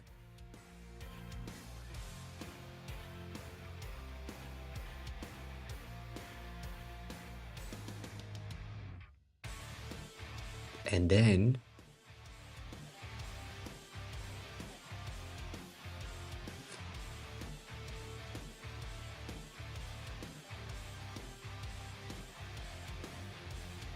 yeah, I'm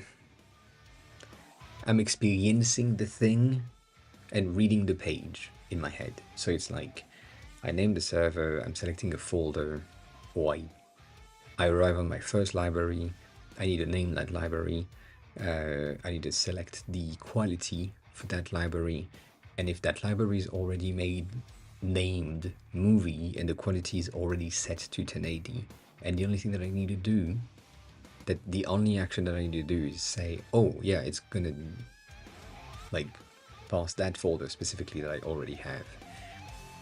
That's just one click. Like it's click, select folder, validate, good. These two actions, if they are already presetted, as in your first library is going to be movies, by default from us, we understand that movies is the usual thing, and it's usually a 1080 library, then a regular user, entry-level user, is going to see that and click on select folder, select their movie folder, click next. Someone that knows what they're doing, which is power user, is going to see movies, say, okay, cool, that's good, 1080, no, I'm in 4K, and just toggle something and be done with it. And that means that their behavior is going to be one click for toggles, one click for select folder, next. And then the third case is going to be the different type of user that doesn't have movies at all, is going to say, oh, movies not my thing, it's TV shows. And they're going to type TV shows. And then they're like, I only have like 720p TV shows. And I have multiple folders. So they will select multiple folders. That is the power user type of thing. And it's allowed in their whole things. But yeah.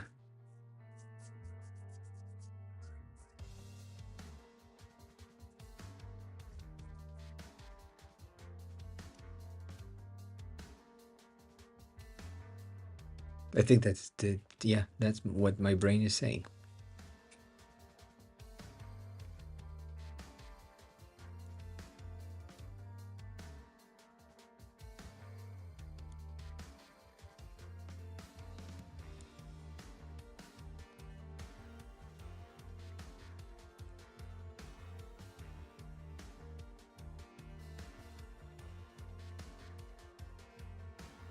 Makes sense.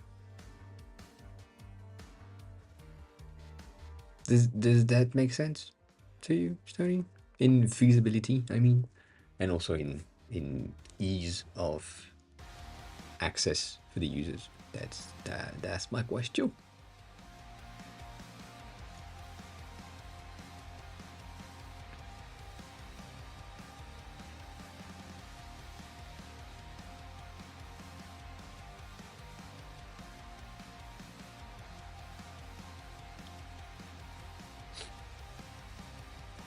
Yeah.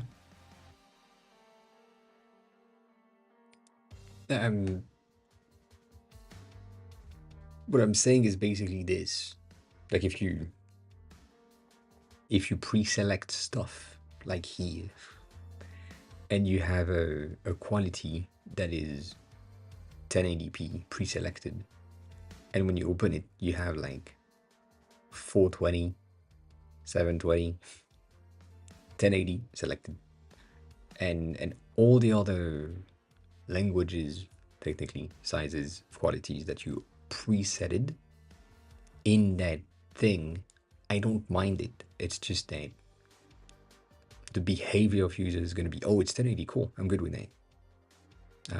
I think a slider is going to be more complex because you don't really know.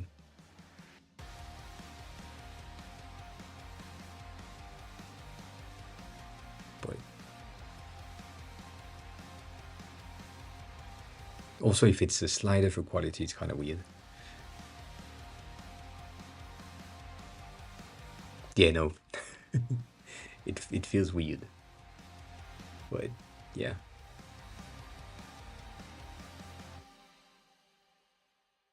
Nah.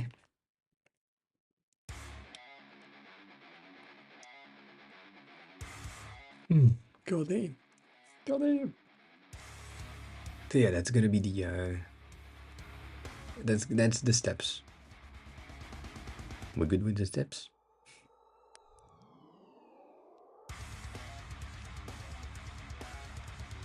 Yeah. I think you should do 1080 high, not 1080 medium. Like the best 1080 possible that you have as a preset is the preset.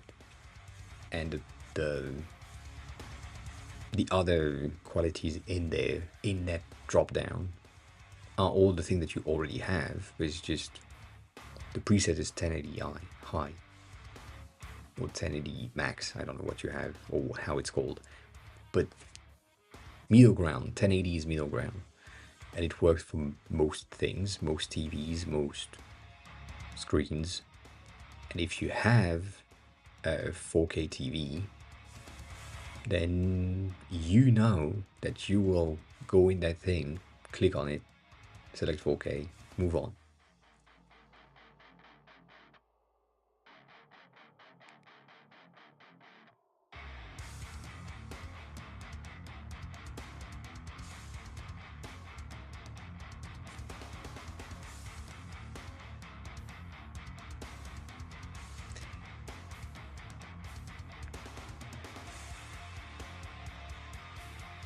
So yeah, I don't.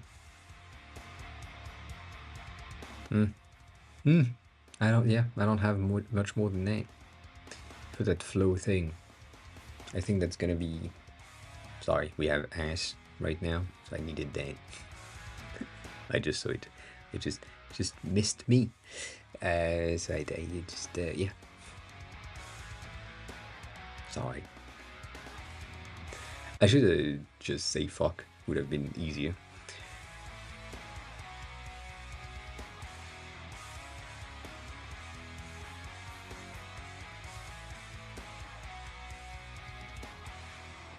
Yeah. Wouldn't that be better to not even have the option?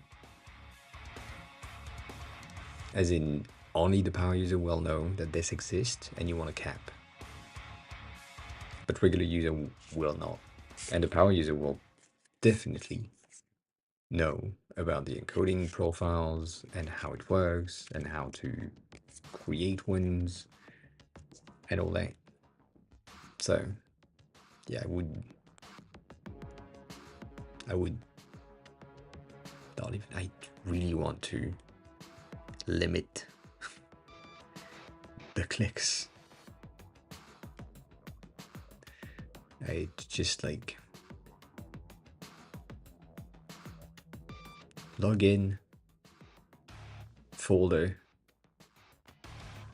let's go. Like it's just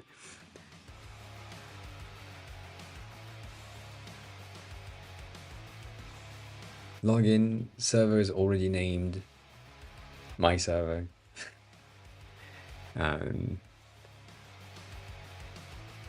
Folder already in a library called movies. You click once, select the folder that you need, which is like a list to get to the folder that you have in your document section on your drives, whatever. And then and you click next. It starts working.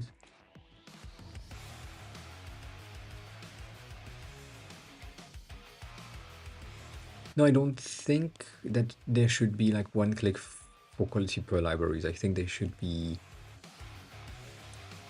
0 click for the onboarding and as many clicks as needed for the next one. Like it's the retention factor that I'm trying to increase and make sure that the first 5 to 10 minutes of experience with the software are enough and simple enough and good enough for the user to say, oh wow, I need to keep using that. Because the acquisition, yeah, everything is pre-selected. Like as I said, name of the server pre-filled, name of the library pre-filled, encoding pre-filled. Folder is the only thing that the user needs to do. That's it. So these first 10 minutes are as important as the rest of the experience. I mean, not as, more important than the rest of the experience, technically. You can have like a shitty experience later, but if you can acquire the users and keep them in because they say, fuck it, that's so good, they will want to do and keep that. That's just the goal. So it's just how fast you can encode your first movies and how quickly are you going to be able to display the posters in the users' libraries. Because for me, if the users say, this is the folder that I want to pass, yes, and they are still in the onboarding section, I want the encoding to happen or the gathering of data to happen while they are still in the onboarding. And then they click next, and maybe there is an interstice screens that say you're set up, congrats or something, I don't know. And then they say take me home, click on it, and what they see, the content that is already in the platform. That is the, oh wow, it's so fast. That's the thing. That's the feeling that I want to have when I have like a Plex server or something that is my own media. I'm like, oh cool, it's already there. And then you click on your first movie, then you just have the data, and maybe on the play button it says encoding in progress. Check back in ETA, I don't know, 5 minutes, 3 seconds, something. But yeah. Yeah, no, I know. But that's the thing, ensuring that the user just is like wowed by the speed, because that's one of the main points, and by the accuracy of the content. That's the thing. We know with the end goal that we have of showcasing things that are not available on the server but can be accessed through subscription. When the server of the person is going to be loaded the first time, there might be things in there that are not their content, but they can still click on it and have an interaction with it. That's the whole thing. That is the whole thing. The first 10 minutes. Installation is going to take 2 minutes. Downloading, setup, all that. And then the first encoding, I don't know how long it takes for you to encode a full movie. And I don't know how long it takes for you to let the user access a movie that is in their folder. Like, is it instant and can encode while watching? If that's the case, that's amazing. If that's not the case, then let's say an encoding is 5 minutes, takes 5 minutes, and then we're good. I think, yeah, right? Anyways. I think that makes sense. I think that makes sense. It's just like limiting the amount of interactions to ensure speed. Speed is useful. Speed is always going to be good.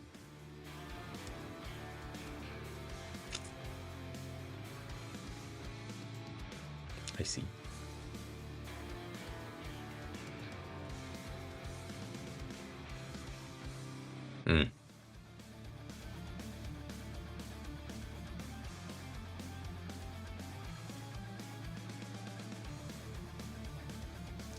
If the file is already in a format that is playable, can it go through?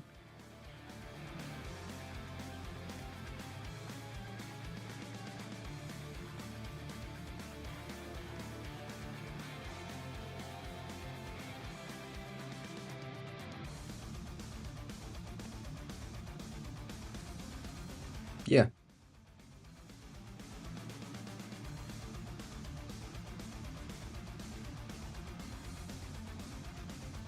Maybe. But that's you. You're gonna have the best experience, obviously, because you have the understanding of how it works, and also your server is already made. So you're cheating. But, you know. Dang.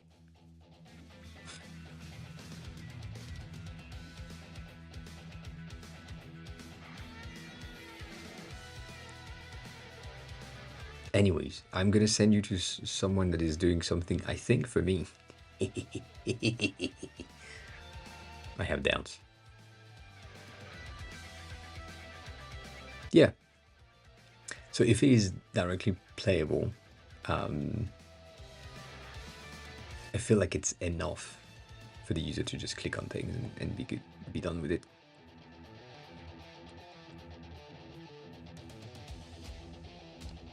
Nah, wasn't.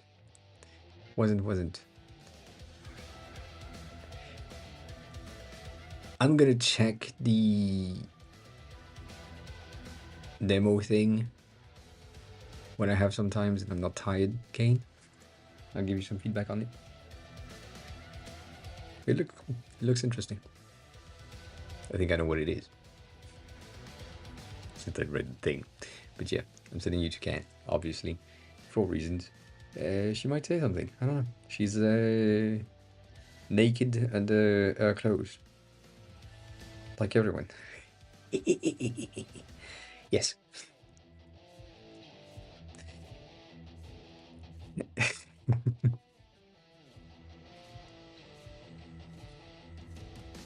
Oh, it's not what you shared last time? Shit. Well, sad. We'll see. Anyways. As always, the VOD is going to be on YouTube. If you have questions in Elemental Live, you can join the Discord. And if you want to stalk me online, you can do that, which is cool. And I shall be back on Monday, as always, at 6:30 Japan time. Kat is currently doing some cooking. I think she's doing some cookies. For a reason, did I say Japan time? That's so much force of habit. Paris time, yes. French time, sadly. I'm so sad. Anyways, these happens today, and then if you want to sub here, that's highly appreciated, but it's not necessary. Would rather you buy something that is giving you something in return. So yeah, I do need sleep. I'm gonna see you soon. Enjoy Cat's cooking. I think the mic is bad, but yeah, we'll see. Anyways, bye.